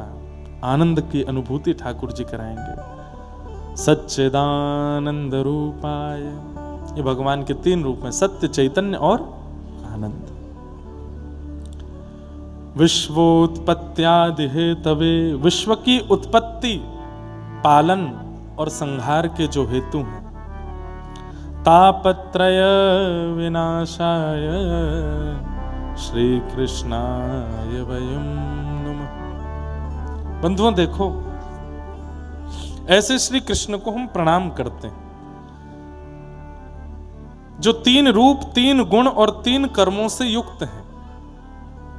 सत्य, चैतन्य, आनंद तीन रूप हैं, विश्व की उत्पत्ति, पालन, संहार ये तीन कर्म हैं, हम सबके तीन तापों का नाश ये भगवान का गुण है। ऐसे भगवान को हम प्रणाम करते हैं। बंधुओं देखो, हम भक्तों को ठाकुर जी के चरण छूने का अधिकार है, बस। भक्तों ने जब प्रेम प्रदान किया तो ठाकुर जी बोले, इस प्रेम को मैं कहां धारण करूं? सिर पे तो नहीं कर सकता। क्यों? ये सिर का स्थान तुलसी जी को दे रखा है ठाकुर जी ने, यहां तुलसी जी विराजते हैं। कई मंदिरों में ठाकुर जी को मुकुट पधराने से पहले तुलसी जी विराजमान की जाती हैं, तब फिर मुकुट पधराते हैं। नहीं तो शालिग्राम भगवान पे तो ऊपर तुलसी ही चढ़ाई जाती है। तो शीश का स्थान तुलसी जी को दे रखा है ठाकुर जी ने। भक्तों ने जब प्रेम दिया तो ठाकुर जी बोले, शीश पे तो नहीं धारण कर पाऊंगा, तुलसी जी विराजमान है। तब ठाकुर जी के मन में आया, हृदय में धारण कर लूं, तो हृदय में किशोरी जी विराजमान है। शीश पर तुलसी, हृदय में किशोरी जी। अब इन भक्तों के प्रेम को मैं कहां धारण करूं? तब ठाकुर जी ने अपने चरणों में धारण किया हम सबके प्रेम को। लेकिन जब चरणों की ओर, इसीलिए श्रीनाथ जी 12 महीने 24 घंटा नीचे ही देखते रहते हैं, चरणों की ओर ही देखते रहते हैं। क्यों? क्योंकि मेरे आपके द्वारा प्रकट किए गए प्रेम सब वहीं विराजमान है। लेकिन ठाकुर जी के मन में संकोच है कि इन भक्तों ने मुझे इतना प्रेम दिया और मैं उसे नीचे से ऊपर ही नहीं ला पाया। और ध्यान से सुनिएगा, बहुत सुंदर भाव है। शीतकाल जब आता है, सर्दियां जब आती हैं, तो ठाकुर जी को मोजे पहना देते हैं। तो मोजे पहनाने पर ठाकुर जी हमारे आपके द्वारा प्रकट किया प्रेम जो चरणों में जाता है, ठाकुर जी उसको देखे ही नहीं पाए, देखे ही नहीं पाए। तो इतने व्याकुल हो गए ठाकुर जी। तुरंत ठाकुर जी ने कहा कि अरे जल्दी बसंत लाओ। और वसंत पंचमी जब आई तो मोजे हटा दिए गए। जैसे ही मोजे हटाते हैं वसंत पंचमी के बाद, सो ठाकुर जी के चरणों में जितना प्रेम इकट्ठा हुआ भक्तों का, ठाकुर जी को इतना भाया, इतना भाया, इतना भाया। ठाकुर जी बोले, अब इनको चरणों में मत रखो। बोले, कहाँ लाओ? मेरे गालों पे ले आओ। सोई ठाकुर जी ने गुलाल के रूप में उनको गालों पे 40 दिन तक ठाकुर जी होली क्यों मनाते हैं? बोले, इतने दिन तक मैंने मोजे पहन के रखे, भक्तों का प्रेम मुझे दिखा नहीं, मेरे नेत्र तरस गए। तो जैसे बहुत दिन तक कोई व्यक्ति वंचित रहा हो और वंचितता के बाद अचानक से संयोग मिलता हो, तो हम उसके लिए सारे द्वार खोल देते हैं। ऐसे ही ठाकुर जी ने अपने समस्त द्वार खोल दिए, सारे भेद और वेदों में बताए गए नियमों को तोड़वा दिया। 40 दिन तक तो ठाकुर जी गाल पर धारण करते गए, लेकिन जैसे ही रंग एकादशी आती है, ठाकुर जी बोले, अब तो इन भक्तन के प्रेम रूपी या रज्जू से, प्रेम रूपी या कण से मुंह को नवाए दो। सो ठाकुर जी पूरे रंग में आ जाते हैं, ऊपर से नीचे तक एक एक रो में भक्त के उस प्रेम कण को ठाकुर जी धारण करते हैं। यही होली का उत्सव है। वो कण क्या है, वो रंग क्या है? भक्त के द्वारा प्रकट किया गया प्रेम। साल भर में ठाकुर जी के गाल छूने का अधिकार केवल और केवल होली में है, और दिन आप ठाकुर जी के गाल नहीं छू सकते। केवल होली में छू सकते हैं। होली पे लगा सकते हैं ठाकुर जी के गालों पर रंग। क्यों? इसका मतलब क्या है? अधिकार दे दिया ठाकुर जी ने। और कई बार अधिकार योग्यता देख करके दिया जाता है, और कई बार अधिकार व्यक्ति की विरह वेदना को देख करके दिया जाता है। जैसे कई बार तो हम उसको वस्तु देते हैं जो अधिकारी हो, और कई बार कोई व्यक्ति बहुत ही रो रहा हो, बिलख रहा हो, प्रार्थना कर रहा हो, वस्तु उसको दे दी जाती है। शीतकाल के समय पर ठाकुर जी इतने गर्म वस्त्र पहनते हैं कि एक अंग भी नहीं दिखता, मुख दिखता है बस। लेकिन वसंत पंचमी आते आते भक्तों का प्रेम जो ठाकुर जी के चरणों में जा ही नहीं पाया, तब ठाकुर जी कहते हैं अब तुम रो मत, तुम चिंतित मत हो, तुम्हारा प्रेम मैं इधर धारण करूं, इधर धारण करूं, इधर धारण करूं, इधर धारण करूं। और सर्वांगीण रंग के रूप में ठाकुर जी फिर होली उत्सव करते हैं और सबको अपने सर्वांगीण अंग स्पर्श करने का अधिकार दे देते हैं। ये तो आज की बात करी मैंने। व्रजलीला में ये भाव कैसे है कि शीतकाल में गोपियां ठाकुर जी को स्पर्श करने का भाव रखती हैं, कभी पकड़वे की भावना से, कभी किसी भावना से ठाकुर जी के किसी अंग को स्पर्श की भावना रखती हैं। पर शीतकाल के कारण यशोदा मैया इतने लत्ता पहनाए के लाला को रखे कि गोपियां छू ही नहीं पाती, कहीं भी स्पर्श नहीं कर पाती ठाकुर जी का। तब वो गोपियां बड़ी बेचैन हो जाती हैं। बोले कहां करें? बोले सबके सामने मुख स्पर्श हम कर नहीं सकते, और बाकी की लीलाओं में छल बल से कभी हम हाथ पकड़ लेती थी, कभी हम कमर पकड़ लें, कभी हम चरण पकड़ लें, और यशोदा मैया इतने वस्त्र पहना के लाला को रखे हम स्पर्श ही नहीं कर पाती। सोई ठाकुर जी वसंत पंचमी आते ही मोजे उतार देते हैं, वस्त्र धीरे धीरे हल्के करने शुरू कर देते हैं, और गोपियों से कहते हैं भले ही पूर्ण रूपेण मेरे आप अंग का स्पर्श इतने दिनों नहीं कर पाई हो, अब होली आ गई, 40 दिन तक जहां ऐसा सके, जितना ऐसा सके, खूब चटक रंग लेकर के मोरो स्पर्श करो। और सब गोपियां जा जा करके नित्य ठाकुर जी के आगे गारी गाती हैं। गारी किस बात से? इतने दिनों तक क्यों नहीं छूने दिया आपने हमको, इतने दिन तक क्यों छुपे रहे, अब निकस के आए हो, तो गारी देती हैं और फिर रंग लगा लगा करके स्पर्श करते हैं ठाकुर जी का। ये सब भाव है, ऐसे भाव है। वास्तव में होली के त्योहार का प्रारंभ रास पूर्णिमा पर हुआ, मतलब शरद पूर्णिमा पर। आप लोग अनुभव करेंगे, शरद पूर्णिमा का चंद्रमा जब प्रकट होता है ना, उस दिन आकाश में एक विचित्र प्रकार की लालिमा छा जाती है, और दिन के प्रकाश श्वेत होते हैं, पर शरद पूर्णिमा के चंद्रमा का प्रकाश रक्त वर्ण का होता है, लाल वर्ण का होता है। कहते हैं जैसे ही श्री प्रिया जी ने और ठाकुर जी ने शरद पूर्णिमा के चंद्रमा को देखा, तो प्रिया जी के मन में भाव आया। बहुत ध्यान से सुनिएगा।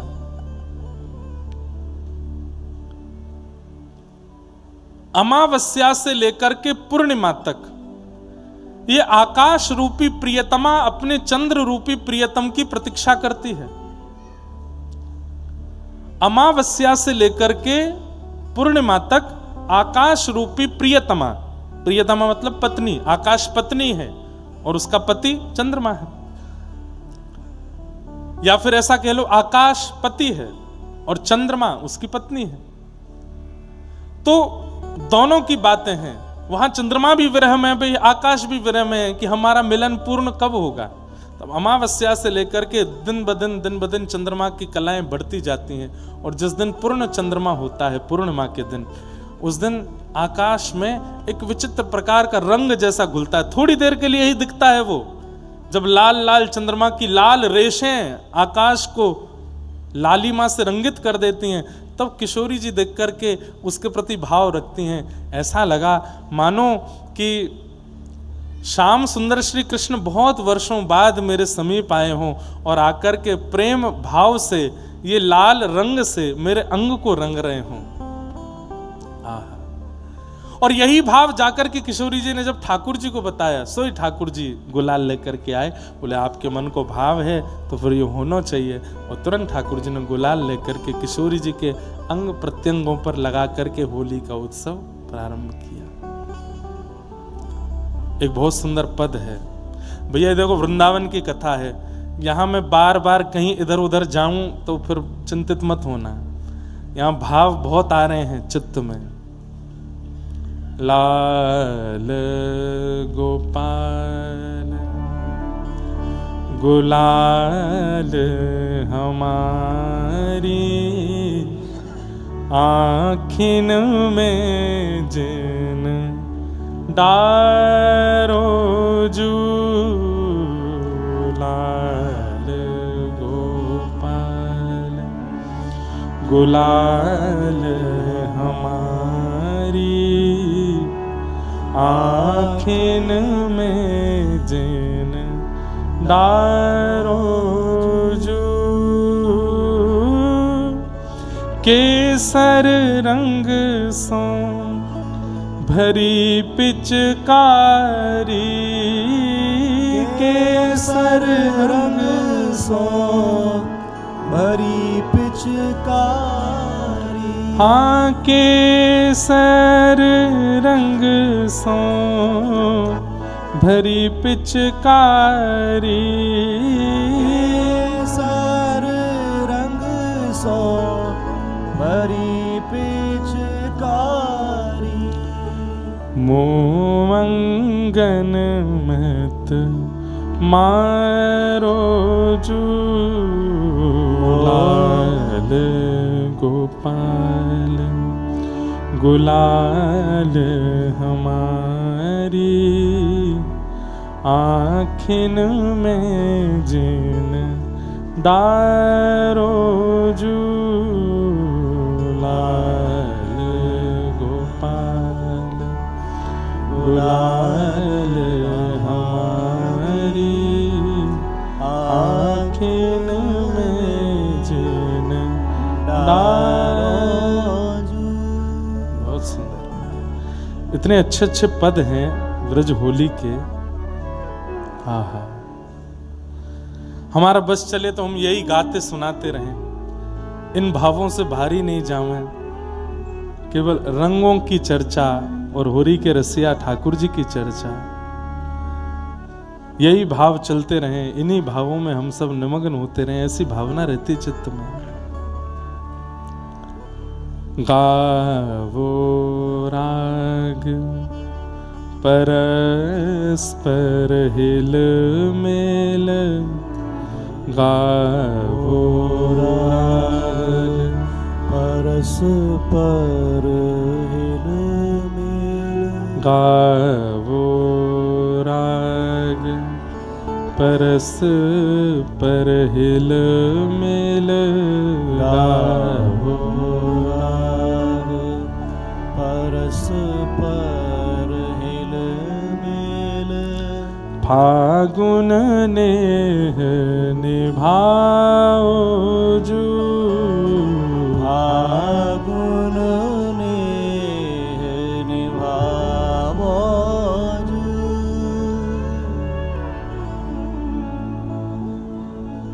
फागुन नेह निभाओ। लाल गोपाल। तो शरद पूर्णिमा की रात्रि पर जो चंद्रमा ने आकर के आकाश को लाल रंग से रंगित किया, तब से ही श्री जी के मन में ये इच्छा प्रकट हो गई कि ऐसे ही कभी श्याम सुंदर इतना विरह देते हैं, रात्रि भर या दिन भर कभी नहीं मिलते हैं, तो वो विरह की पूर्णता ऐसे हो कि जब मिलें तो रंग अंकित करके, रंग अर्पित करके यह भाव पूर्ण करें। बस किशोरी जी के उस भाव की पूर्णता के लिए श्री ठाकुर जी रंग लेकर के आए हैं और श्री प्रिया जी के अंग पर, प्रिया जी के कपोल पर वह परस्पर रंग अर्पित कर रहे हैं। वही रंग का त्योहार होली है। ऐसे भाव हैं। ऐसे श्री कृष्ण को हम बारंबार प्रणाम करते हैं, जो रसेश्वर भी हैं, रासेश्वर भी हैं, ज्ञानेश्वर भी हैं, योगेश्वर भी हैं, ब्रह्मेश्वर भी हैं, सब कुछ हैं। ऐसे श्री कृष्ण को बारंबार प्रणाम। आज महात्म्य की कथा है और महात्म्य की कथा में उसी भाव का विवेचन है जहां से हम अभी आए हैं, नैमिषारण्य। 88,000 सौनकादि ऋषि नैमिषारण्य क्षेत्र में बैठे हैं और मानव कल्याण के लिए यज्ञ कर रहे हैं। तभी वहां सूत जी का आगमन हुआ और सूत जी से 88,000 शौनकादि ऋषियों ने प्रश्न किया, इह घोरे कलौ प्रायो जीवाश्चासुरतां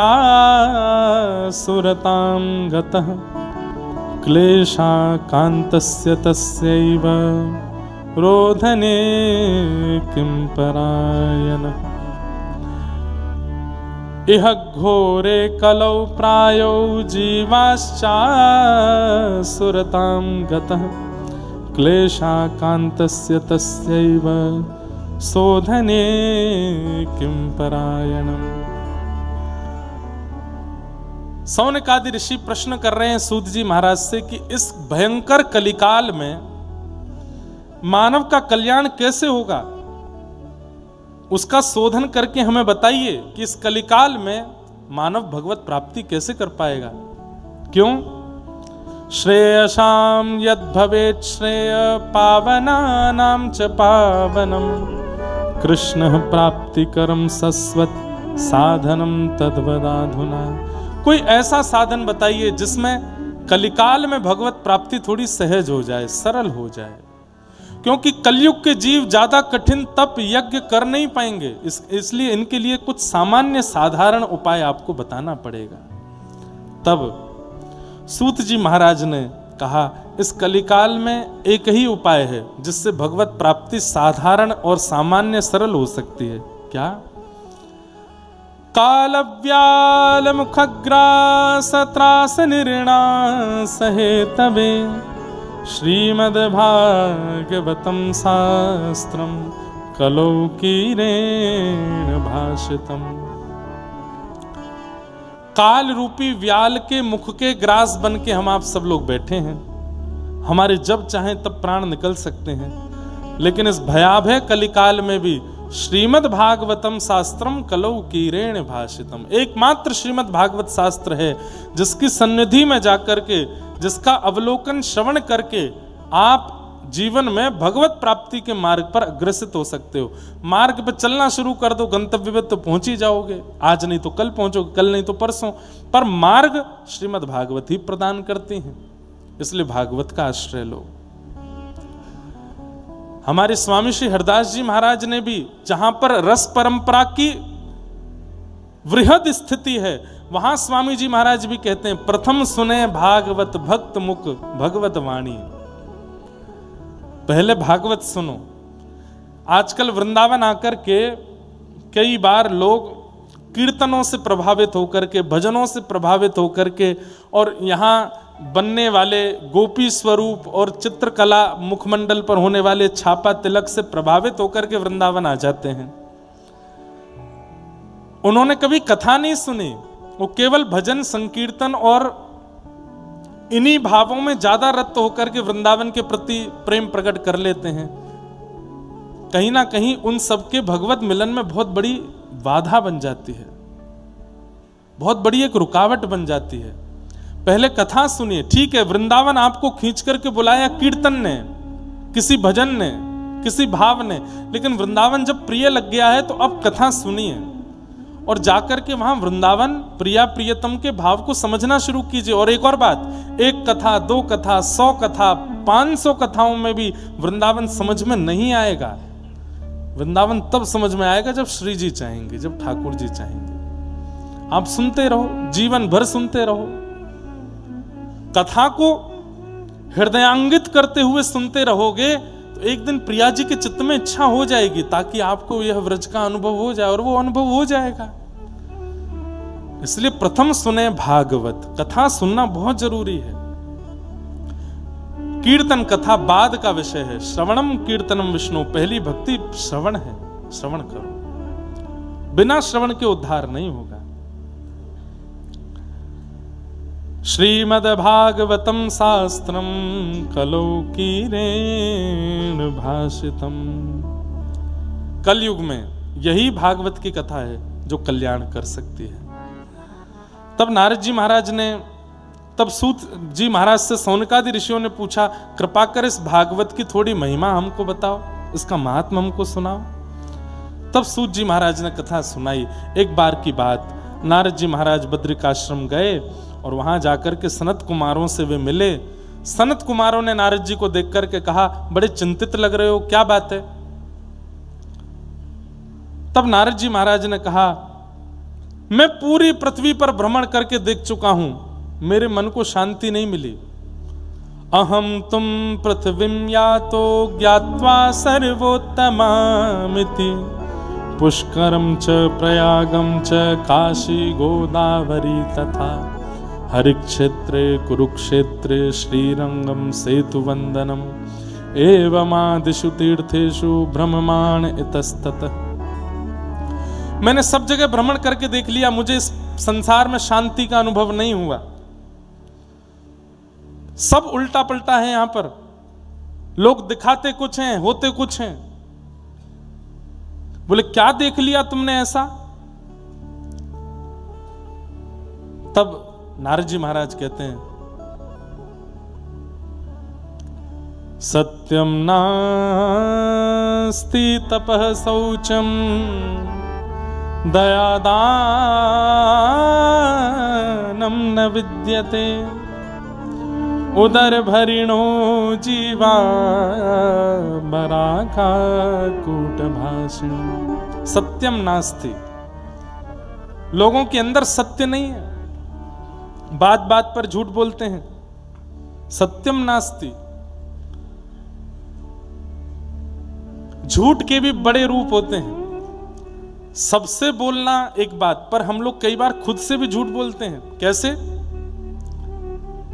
किसी ने आकर के आपको कहा कि भाई तुम थोड़े से क्रोधी ज्यादा हो, तो हम उस बात को नकारने में लगे रहते हैं। नहीं, हम क्रोधी नहीं है, तुमको गलत दिखता है, तुमको दोष ज्यादा दिखते हैं, तुम ही ऐसे हो इसलिए हम तुमको ऐसा दिख रहे हैं। ऐसे भाव कह करके हम स्वयं से जब अपने ही अवगुणों को छुपाते हैं, ये स्वयं से झूठ बोलने के समान है। कोई आपके अवगुणों को गिनावे और आप उस अवगुण को स्वीकार ना करके बल्कि उस पर लड़ने लगो, ये एक प्रकार का अपने ही प्रति असत्य संभाषण, अपने आप से ही झूठ बोलना होता है। अपने अवगुणों को स्वीकार ना करना। कई लोगों का स्वभाव होता है कि सामने वाला चाहता है कि मैं इसको बता करके समझाऊं, सुधारूं कि ऐसा ना किया करे, अच्छा नहीं लगता, ठीक नहीं है। लेकिन उसको लगता है कि मैं तो अच्छा ही हूं, पर यही दोष देखता है, केवल इसको केवल दोष ही दिखाई देता है। तो ऐसी स्थिति में क्या करना चाहिए? एकाध बार में यदि व्यक्ति ना माने तो फिर पीछे नहीं पड़ना चाहिए। फिर वो कुछ भी करे, आपको हमने बहुत बढ़िया है, बहुत अच्छा है, तुमने बहुत अच्छा किया है, तुम सबसे बढ़िया हो। इससे पता है क्या होगा? एक दिन उसको खुद अनुभव होगा कि नहीं यार, मैं कर तो गलत ही रहा हूं, पर अब इसने स्वभाव ऐसा बना लिया, ये अच्छा ही अच्छा बोलता है। क्या पता उससे व्यक्ति वो सुधर जाए। पर जिन लोगों के अंदर अवगुण स्वीकार करने की क्षमता नहीं होती, वो एक प्रकार से अपने आप से असत्य बोल रहे हैं, खुद से ही झूठ बोल रहे हैं। अवगुण स्वीकार किया करो। कोई कुछ बता दे तो मन में विचार किया करो, अगर मैं इसको ऐसा दिख रहा हूं तो हो सकता है ये लक्षण मेरे अंदर हो, क्यों ना इस पर मैं काम करूं। सत्यम नास्ति, असत्य है। तपः नास्ति, लोग भजन नहीं करते, केवल बात बनाते हैं कि हम भजन करते हैं, हम नाम करते हैं, हम ये करते हैं, हम वो करते हैं। भजन करने वाला व्यक्ति, उसका स्वभाव, व्यवहार, विचार सब परिवर्तित होने लग जाता है। भजन करने वाला व्यक्ति हर दिन अपनी स्थिति से थोड़ा ऊपर उठ जाता है। पर आप वहीं अटके हो, बल्कि और नीचे आ गए, उसका मतलब भजन नहीं किया आपने, आडंबर किया है। ऊपर उठने का मतलब क्या है? ऊपर उठने का मतलब क्या है? आज एक खराब दाल आपको परेशान कर रही है कि दाल अच्छी नहीं बनी, लेकिन भजन करने वाला व्यक्ति कैसा हो जाता है? धीरे धीरे इस स्थिति में आ जाता है, अब जो बन जाए, जैसा बन जाए, जो मिला है सब स्वीकार है, पेट ही तो भरना है। ऊपर उठने वाली व्यक्ति का मतलब क्या? उसके कोई बंधन नहीं है, भोजन का बंधन नहीं, वस्त्रों का बंधन नहीं, किसी व्यक्ति के विचार या भावों का बंधन नहीं, कोई बंधन नहीं है उसके जीवन में, सब स्वीकार है। ये कहीं ना कहीं भजनानंदी व्यक्ति का होता। हाँ, विषय स्वीकार नहीं है, विषय स्वीकार नहीं है, संसार के विषय भोग स्वीकार नहीं है, उसमें उसकी रुचि नहीं होती, उसमें उसकी ज्यादा लगन नहीं होती, ज्यादा मन नहीं लगता। बस्ती छोड़ एकांत बिठावो, बातन सो घबराही, ऐसो दुख दीजो ही अमान। हमारे राधा वल्लभ परंपरा की श्री भोरी सखी यही होली के दिन चल रहे थे, श्री राधा वल्लभ जी का दर्शन करने के लिए गई भोरी सखी श्री भोलानाथ जी। तभी पुजारी जी ने पिचकारी भर करके सब पे मार रहे थे, और सब पे मारते मारते वो पिचकारी जब भोलानाथ जी के पास गई तो उस समय भोलानाथ जी ने ऐसे मुख किया तो पिचकारी की धार कान में गई और सीधे भीतर जाके पर्दा फट गया कान का। कई बार लोग सोचते हैं कि मंदिर में हम गिर गए, इसका मतलब ठाकुर जी हमसे नाराज हैं इसीलिए हम गिर गए। नहीं, ठाकुर जी जब प्रसन्न होते हैं तो मंदिर में गेड़ते हैं, मंदिर में डांट पड़वाते हैं, मंदिर में पिटाई हो जाती है, मंदिर में कुछ ना कुछ चोरी होता है, पैसा लुट गए, चप्पल लुट गई, कुछ हो गया, फोन नहीं मिल रहा। सोचो ठाकुर जी आनंद है, खेल रहे हैं आपके साथ। बोरी सखी जी के कान में जब वो पिचकारी की धार गई उस समय पीड़ा तो बहुत हुई होगी, वेदना तो बहुत हुई होगी, कान का पर्दा फट गया, लेकिन आप इतने आनंद में थे, श्री राधा वल्लभ जी होरी खेल रहे हैं, आपको पता ही नहीं चला क्या हुआ। तभी किसी ने देखा कि यहां तो तेसु के पुष्पों के रंग उड़ रहे हैं, पीला पीला रंग उड़ रहा है, पर इनके कान में से लाल रक्त की धार। किसी ने कहा तो बोले नहीं कुछ नहीं है, ऐसे ही कुछ हो गया होगा, ठीक हो जाएगा। 1 दिन 2 दिन 10 दिन 15 दिन 20 दिन महीनों निकल गए, भीतर ही भीतर वो घाव बन गया और ये कान यहां से सूजने लगा। कहते हैं उनको कोई चिकित्सा में लेकर के गया, तो जब चिकित्सा के लिए वे गए तो डॉक्टरों ने कहा कि आपके कान का पर्दा फटा है, फिर भी आप वेदना में क्यों नहीं हैं, आप रो क्यों नहीं रहे हैं, आप चीख चिल्ला क्यों नहीं रहे हैं, आपको दर्द क्यों नहीं हो रहा है, ये वेदना तो बहुत कठिन है। तो भोरी सखी जी कहते हैं जिनको श्री प्रिया जी के दर्शन की वेदना होगी उसको शारीरिक वेदनाओं का अनुभव नहीं होगा। तुमको कान की वेदना दिख रही है, तुमको कान की वेदना दिख रही है, पर हृदय की वेदना मैं तुमको कैसे दिखाऊं। श्री प्रिया जी नहीं मिल रही हैं, मेरे श्याम सुंदर राधा वल्लभ नहीं मिल रहे हैं, उसकी वेदना के आगे ये बहुत छोटा है। किसी व्यक्ति का हाथ कट गया हो और उसके पैर में खरोंच लग जाए, हाथ को ना कह करके पैर की खरोंच ही देखता रहे, अरे मेरे पैर छिल गया, पैर छिल गया, तो सामने वाला पागल नहीं समझेगा। हाथ कट गया तुम्हारा और तुम पैर की खरोंच दिखा रहे हो। वही बात श्री भोरी सखी बोले, हृदय की वेदना के आगे ये तो खरोंच के समान है। वो प्रिया जी के दर्शन की जो वेदना है वो कैसे दिखाऊं, कैसे बताऊं। बात है लग की, अब ये इतने सारे पद यहीं आते हैं वृंदावन में याद, और कहीं कथा में याद नहीं आते।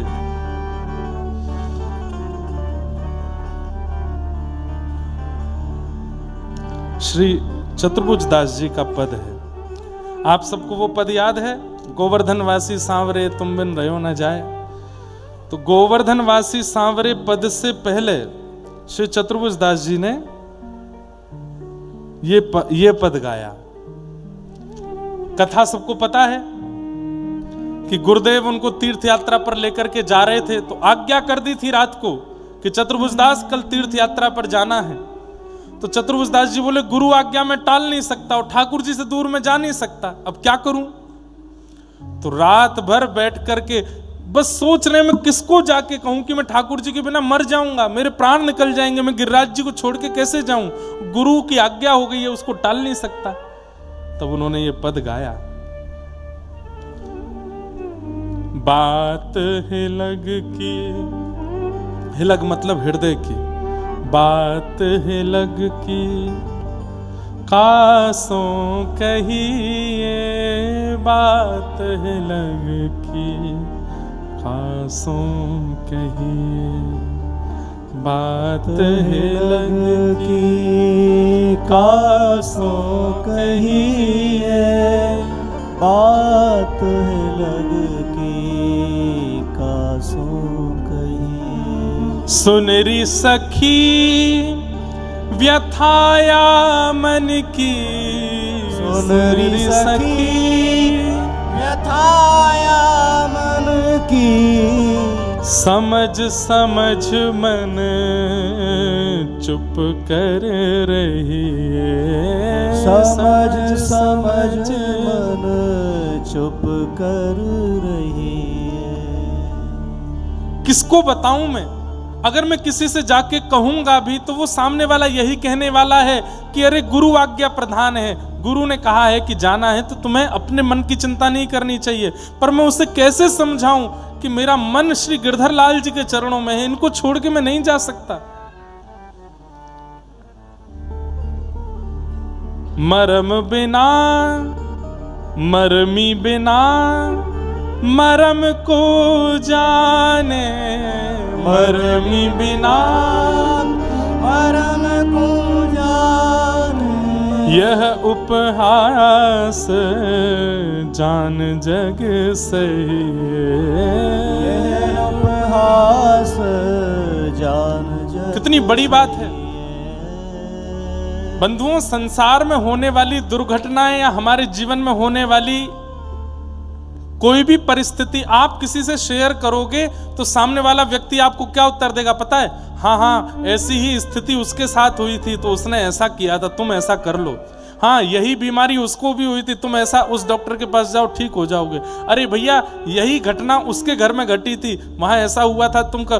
पर यहाँ श्री कुंभनदास चतुर्भुज दास जी कह रहे हैं ये जो कृष्ण प्रेम की विरह वेदना है ये तो किसी के साथ घटी ही नहीं होगी, तो वो बताएगा कैसे? मरमी बिना मरम को जाने, मरमी बिना मरम को जाने। मैं किसी से जाके कह भी दूंगा तो मुझे समझाएगा कौन? मेरी बात सुनकर के सब यही कहने वाले हैं कि अरे ये तो कोई नया रोग है, ये तो पहले किसी को हुआ नहीं, इसके बारे में कभी सुना नहीं। यह उपहास जान जग सही, यह उपहास जान जग सही। और ये बात सत्य है। वृंदावन के होने के बाद, गुरुदेव के होने के बाद, राधा वल्लभ राधा रमण के होने के बाद आप उपहास के पात्र बन जाते हैं कई लोगों के लिए। वो आपका उपहास ही करते हैं। क्या है, तुम रोज ही वृंदावन जाना है, तुम्हें रोज ही तिलक लगाना है, तुम्हें रोज ही कंठी पहननी है, इतना कौन करता है भाई? उपहास के पात्र बन जाते। कौन समझे हमारी बात को? चतुर्भुज प्रभु गिरिधारन मिले जब, चतुर्भुज प्रभु गिरिधारन मिले जब, तब ही सब सुख पइए पइए, तब ही सब सुख पइए पइए। बात है लग की कासों कहिए, बात है लग की कासों कहिए। हाँ बात है लग की कासों कहिए, बात है लग की कासों। रात भर यही गाते रहे। सुबह उठते ही गुरुदेव अपने साथ ले जाने लगे। चतुर्भुज दास जी घूम घूम के ठाकुर जी को देख रहे हैं। जय जय कछु ऐसो करो कि गुरुदेव रुक जाएं, वर्षा कर दो, आंधी ले आओ, तूफान ले आओ, गुरुदेव अपनो जानो स्थगित कर दें, कछु तो करो। लेकिन और बादल खुल गए और बढ़िया मौसम हो गया। चतुर्भुज दास जी और रोने लगे, जय जय ये काहे को कर रहे हो? अरे गुरुदेव स्वस्थ रहे, मोकू रोगी बना दो, कहीं मोकू रोगी जान करके गुरुदेव अपनो जानो स्थगित कर देंगे। पर कुछ नहीं हुआ। चलते गए चलते गए चलते गए, जब तक दिख रहे हैं तब तक ठीक था। जैसे ही ठाकुर जी दिखने बंद हुए, मूर्छित होके गिर पड़े। गोवर्धनवासी सांवरे लाल, तुम बिन रयो न जाए। गिरिराज लढ़ते लाढ़ले लाल, तुम बिन रयो न जाए। दर्शन को नैना तपे, वचन सुनन को कान, मिलवे को हियरा तपे, हिय के जीवन। गोवर्धन वासी सांवरे लाल, तुम बिन रयो न जाए। लौट करके आ गए। मूर्छित हो गए थे। गुरुदेव ने जब जल प्रोक्षण किया तब उठते ये पद गाने लगे और जाकर के श्री गिरिराज जी की तलेटी में गिरिराज जी से लिपट गए और बस अंतिम भाव यही कहा, यह रट लागी सांवरे लाल, यह रट लागी सांवरे लाल, लगे न नैन निमेष, लगे न नैन निमेष। निमेष कहते हैं पलकों को। बस एक ही बात कहनी है, हे गिरधर लाल, मेरे नेत्र कभी लगे नहीं, कभी बंद ना हो। तो क्या देखना चाहते हो? एक टक देखूं आवते लाल, एक टक देखूं नटवर नागर भेष, नटवर नागर भेष। गोवर्धन वासी सांवरे लाल, तुम बिन रयो न जाए। गिरिराज लढ़ते, ये जो हमने गाया है उसमें ये शब्द नहीं गाया मैंने, हमारे पूज्य नाना जी गाते थे इसको। गिरिराज लढ़ते लाढ़ले लाल। अरे गिरिराज जी को लढ़ाने वाले, लढ़ाने मतलब लाड़ करने वाले। गिरिराज लढ़ते लाढ़ले लाल, तुम बिन रयो न जाए। तो ये भाव कहने का अभिप्राय श्री भोरी सखी क्या कह रही हैं? हृदय की वेदना के आगे ये तो जैसे छिल गया हो उसके समान है। हृदय के कितने टुकड़े हो गए श्री जी के दर्शन के बिना। उसकी विरह वेदना में तुम्हें कैसे बताऊं, उसे मैं कैसे समझाऊं? तो भैया ये प्रेम मार्ग, भक्ति मार्ग कठिन बहुत है। यहां आना बहुत सरल है पर इस पर चलना बहुत कठिन है। क्योंकि स्थिति अगर ठाकुर जी ने स्वीकार कर लिया तो ऐसी हो जाएगी कि आप फिर किसी और के योग्य रह नहीं पाओगे।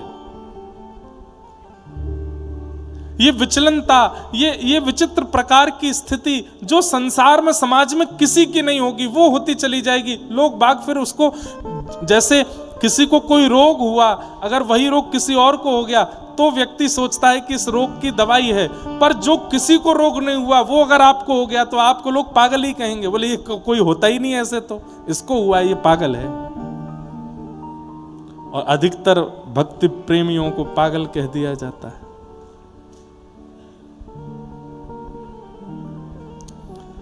इसलिए ये मार्ग बहुत मुश्किल है, पर चल पड़े हो तो अब रुकना नहीं, विश्वास करके चलते रहो।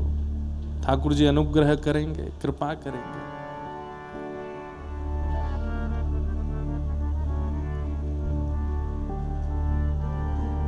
तपः नास्ति, हम लोग बस केवल दिखावा करते हैं नाम जप का, भजन का, परिक्रमा का, दर्शन का। वो यदि जीवन में वास्तव में होता तो हर दिन आप अपग्रेड होते चले जाओगे, हर दिन आप अपनी स्थिति से ऊपर उठते चले जाओगे। वहीं हो या पहले से और नीचे चले गए हो तो इसका मतलब आपने भजन नहीं किया है। भजन हर दिन उठाता है। दीक्षा तो बड़े चाव में ली है आपने, लेकिन दीक्षा के बाद इतने महीनों में भी कोई परिवर्तन चित्त में नहीं आया, तो इसका मतलब आपने गुरु प्रदत्त उस मार्ग का अनुसंधान नहीं किया, गुरु प्रदत्त उस वाक्य का पालन नहीं किया।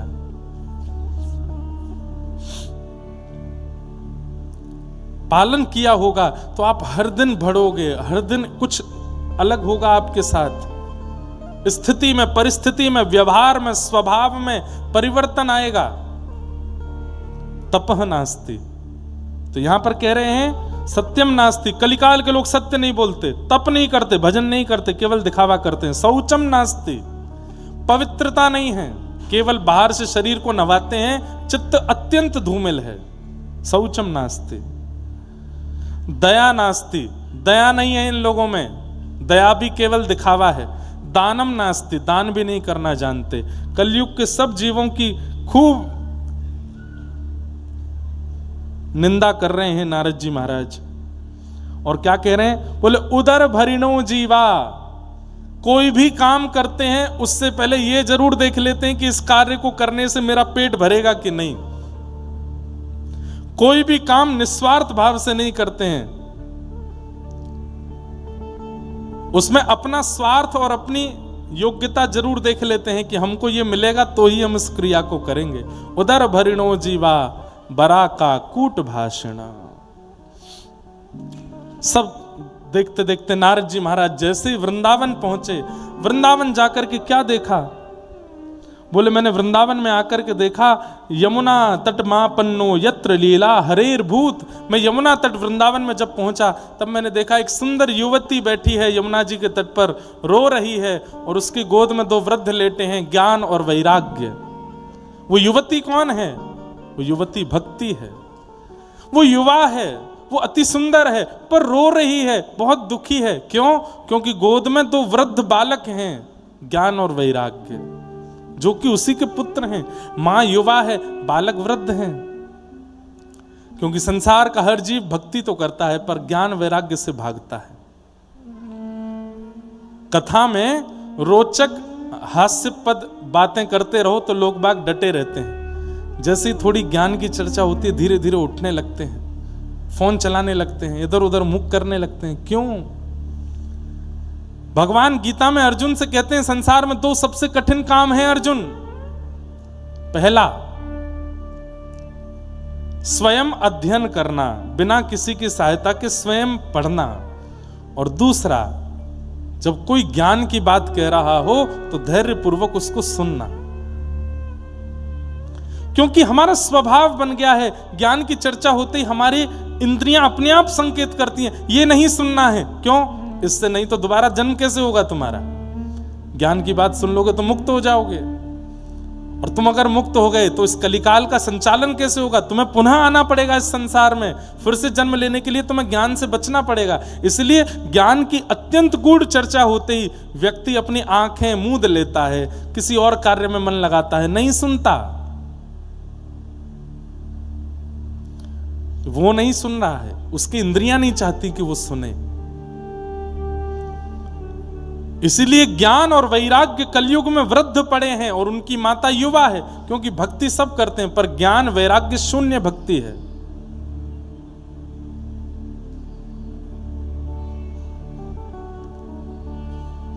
तुमरे भजन राम को पावे, जन्म जन्म के दुख विसरावे, अंतकाल रघुवरपुर जाई, जहां जन्म हरि भक्त कहाई, और देवता चित्त न धरई, हनुमत से सर्व सुख करई, संकट कटे मिटे सब पीरा, जो सुमरे हनुमत बलबीरा। जय जय जय हनुमान गुसाई, कृपा करो गुरुदेव के नाई, जो सतबार पाठ कर कोई छूटे बंद।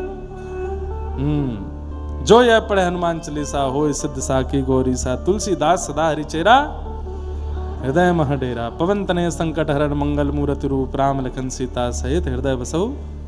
सबको याद है पर अर्थ कोई नहीं जानता। मुकुर शब्द का अर्थ यहां बैठे हुए गिनती के लोग जानते होंगे। श्री गुरु चरण सरोज रज निजमन मुकुर सुधार। याद सबको है पर अर्थ कोई नहीं जानता।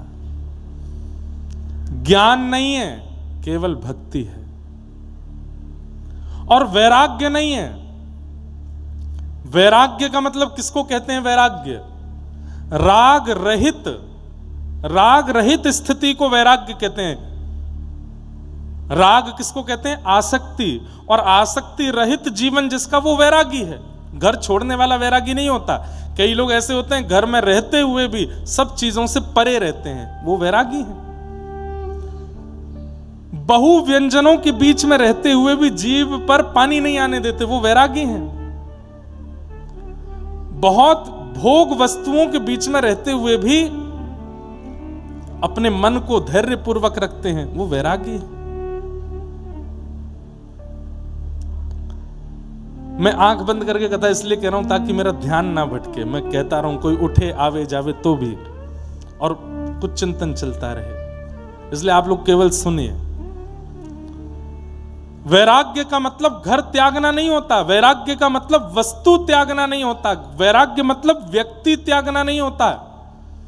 वैराग्य का मतलब वस्तु, व्यक्ति या विषय का त्याग नहीं, उनके प्रति जो आपकी आसक्ति है उसका त्याग। भगवान ना करे कल को घर टूट गया तो पता चली आपने आत्महत्या कर ली। क्यों? रह ही नहीं पाए, देख ही नहीं पाए, मेहनत से घर कमाया बनाया, घर ही नहीं रहा, अब मैं कैसे रहूं? ये आसक्ति है।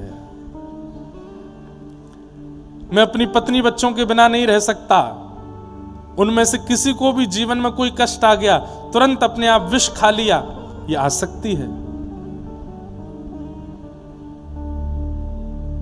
आसक्ति मतलब वस्तु में इतने प्रवृत्त हो जाना कि उसकी अनुपस्थिति में व्याकुल हो जाना, वो ना मिले तो विचलित हो जाना, ये आसक्ति है।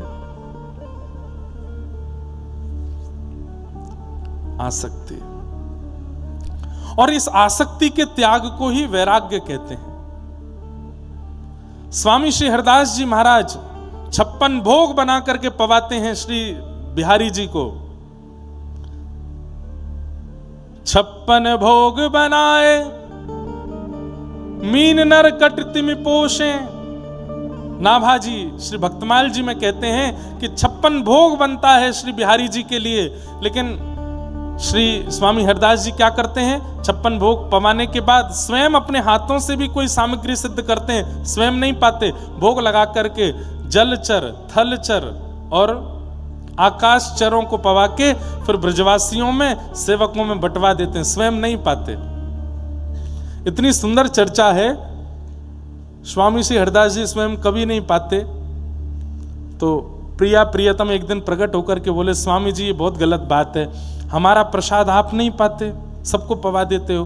तो स्वामी जी ने उत्तर में कहा, जय जय, मैं प्रसाद देख करके वाको अनुभव चित्त में कर लूं, लेकिन पाऊं या मारे नाऊं, क्योंकि मुंह को अपनी जीभ पे भरोसा ना है। अगर या जीव को अच्छो अच्छो आज मिल गए हो तो ये कल भी अच्छो अच्छो मांगेगी, परसों भी अच्छो अच्छो मांगेगी, और दिन ब दिन ये जीव बिगड़ती चली जाएगी। या हमारे में या जीव को कहीं आपके प्रसाद में अन्य वस्तु आ गई तो दिक्कत है जाएगी, या हमारे में ना पाऊं। श्री जी बोली, नहीं हमारी इच्छा है। स्वामी श्री हरदास जी ने अपने संपूर्ण जीवन काल में 8 तोले चने से ज्यादा नहीं पाया। 8 तोला चने खाए बस, और ठाकुर जी का 56 भोग लगाते थे। तब एक दिन श्री जी बोली, आप पाओ, हमारी इच्छा है आप पाओ, आप अन्न पाओ। ठाकुर जी बोले ठीक है। तो एक ब्रजवासी के घर से आटा भिक्षा में मंगाया, यमुना जल पधरा के उसका टिक्कर, छोटी सी एक बाटी बनाई, दाल बाटी वाली बाटी, उसको सेक करके और एक बाटी पधरा दी। देखो श्री जी, अब मैं बाटी पा रहा हूं, आपने कही अन्न पानो तो मैं अन्न पा रहा हूं। प्रिया जी बोली, ये कैसा अन्न है, ऐसी कोरी सूखी बाटी।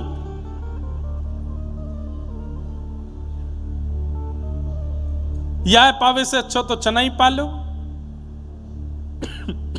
स्वामी जी बोले, नहीं नहीं, आपकी आज्ञा है तो अन्न पाऊंगा। इतने में ठाकुर जी आके बोले आप पा ही नहीं पाओगे। क्यों नहीं पा पाऊंगो? अरे जब तक हमको नहीं पधराओगे तब तक आप पाओगे नहीं, और ऐसी बाटी हमको तो नहीं पधराओगे, आप हमारे भोग में तो नहीं रखोगे। आप तो हमको इतनी कोमल, इतनी अरे हमारे व्रज में इतनो विचार किया जाए। हमारे दाऊजी में इतनी छोटी छोटी पूड़ी बनती है शाम को, क्यों? ठाकुर जी को तोड़नी ना पड़े, सीधी सब्जी से लगा में खा ले। इतनो विचार करें। ऐसी नरम, ऐसी बिल्कुल। साथ में एक व्रजमंडल में वो बनता है, क्या बोलते हैं उसको, खीर जैसा होता है, बासुंदी। वो बासुंदी तब तक उसमें चीनी डालते हैं तब तक कि खावे पे होठ नहीं चिपक जाए। क्यों? क्योंकि भैया सब्जी सागन में मिर्च डाली गई है, कहीं ठाकुर जी को उष्णता हो तो मिर्च लगे, तुरंत बासुंदी की एक घूंट ले लेंगे तो ठाकुर जी को मिर्च नहीं लगे। इतना विचार करके प्रसाद बनता है व्रज में, इतना विचार करते हैं। ठाकुर जी बोले स्वामी जी इतनी कठोर निष्ठुर बाटी आप हमको भोग तो लगाओगे नहीं, और जब तक हम भोग नहीं लगाएंगे तो आप कैसे पाओगे? तो स्वामी जी बोले मुंह पे एक तरीका है। बोले कहा, बाटी लेकर के और श्री प्रिया प्रियतम के चरणन से सिर तक 4 बार 5 बार 6 बार 8 बार उसार करके मेरे प्रिया प्रियतम को जितनी नजर लगी हो सब या बाटी में आ जाए। है गई प्रसादी, पा लिए स्वामी हरदास जी, पा गए उसको। ऐसे ऐसे भाव वाले जीव, भाव वाले आचार्य इस वृंदावन की भूमि पर रहे। इसे कहते हैं वैराग्य, कि अपनी जीव की इच्छाओं के प्रति आसक्त नहीं है, सबके बीच रहते हुए भी निरासक्ति रहना, इसको वैराग्य कहते हैं। और वैरागी व्यक्ति गृहस्थाश्रमी भी वैरागी हो सकता है, पत्नी बच्चों वाला भी वैरागी हो सकता है, सब प्रकार के बिजनेस व्यापार में रहने वाला व्यक्ति भी वैरागी हो सकता है। मन को ज्यादा ना भटकने देता हो, एक चित्त एकाग्र रखता हो, बहुत जल्दी विचलित ना होने देता हो, उसको वैरागी कहते हैं।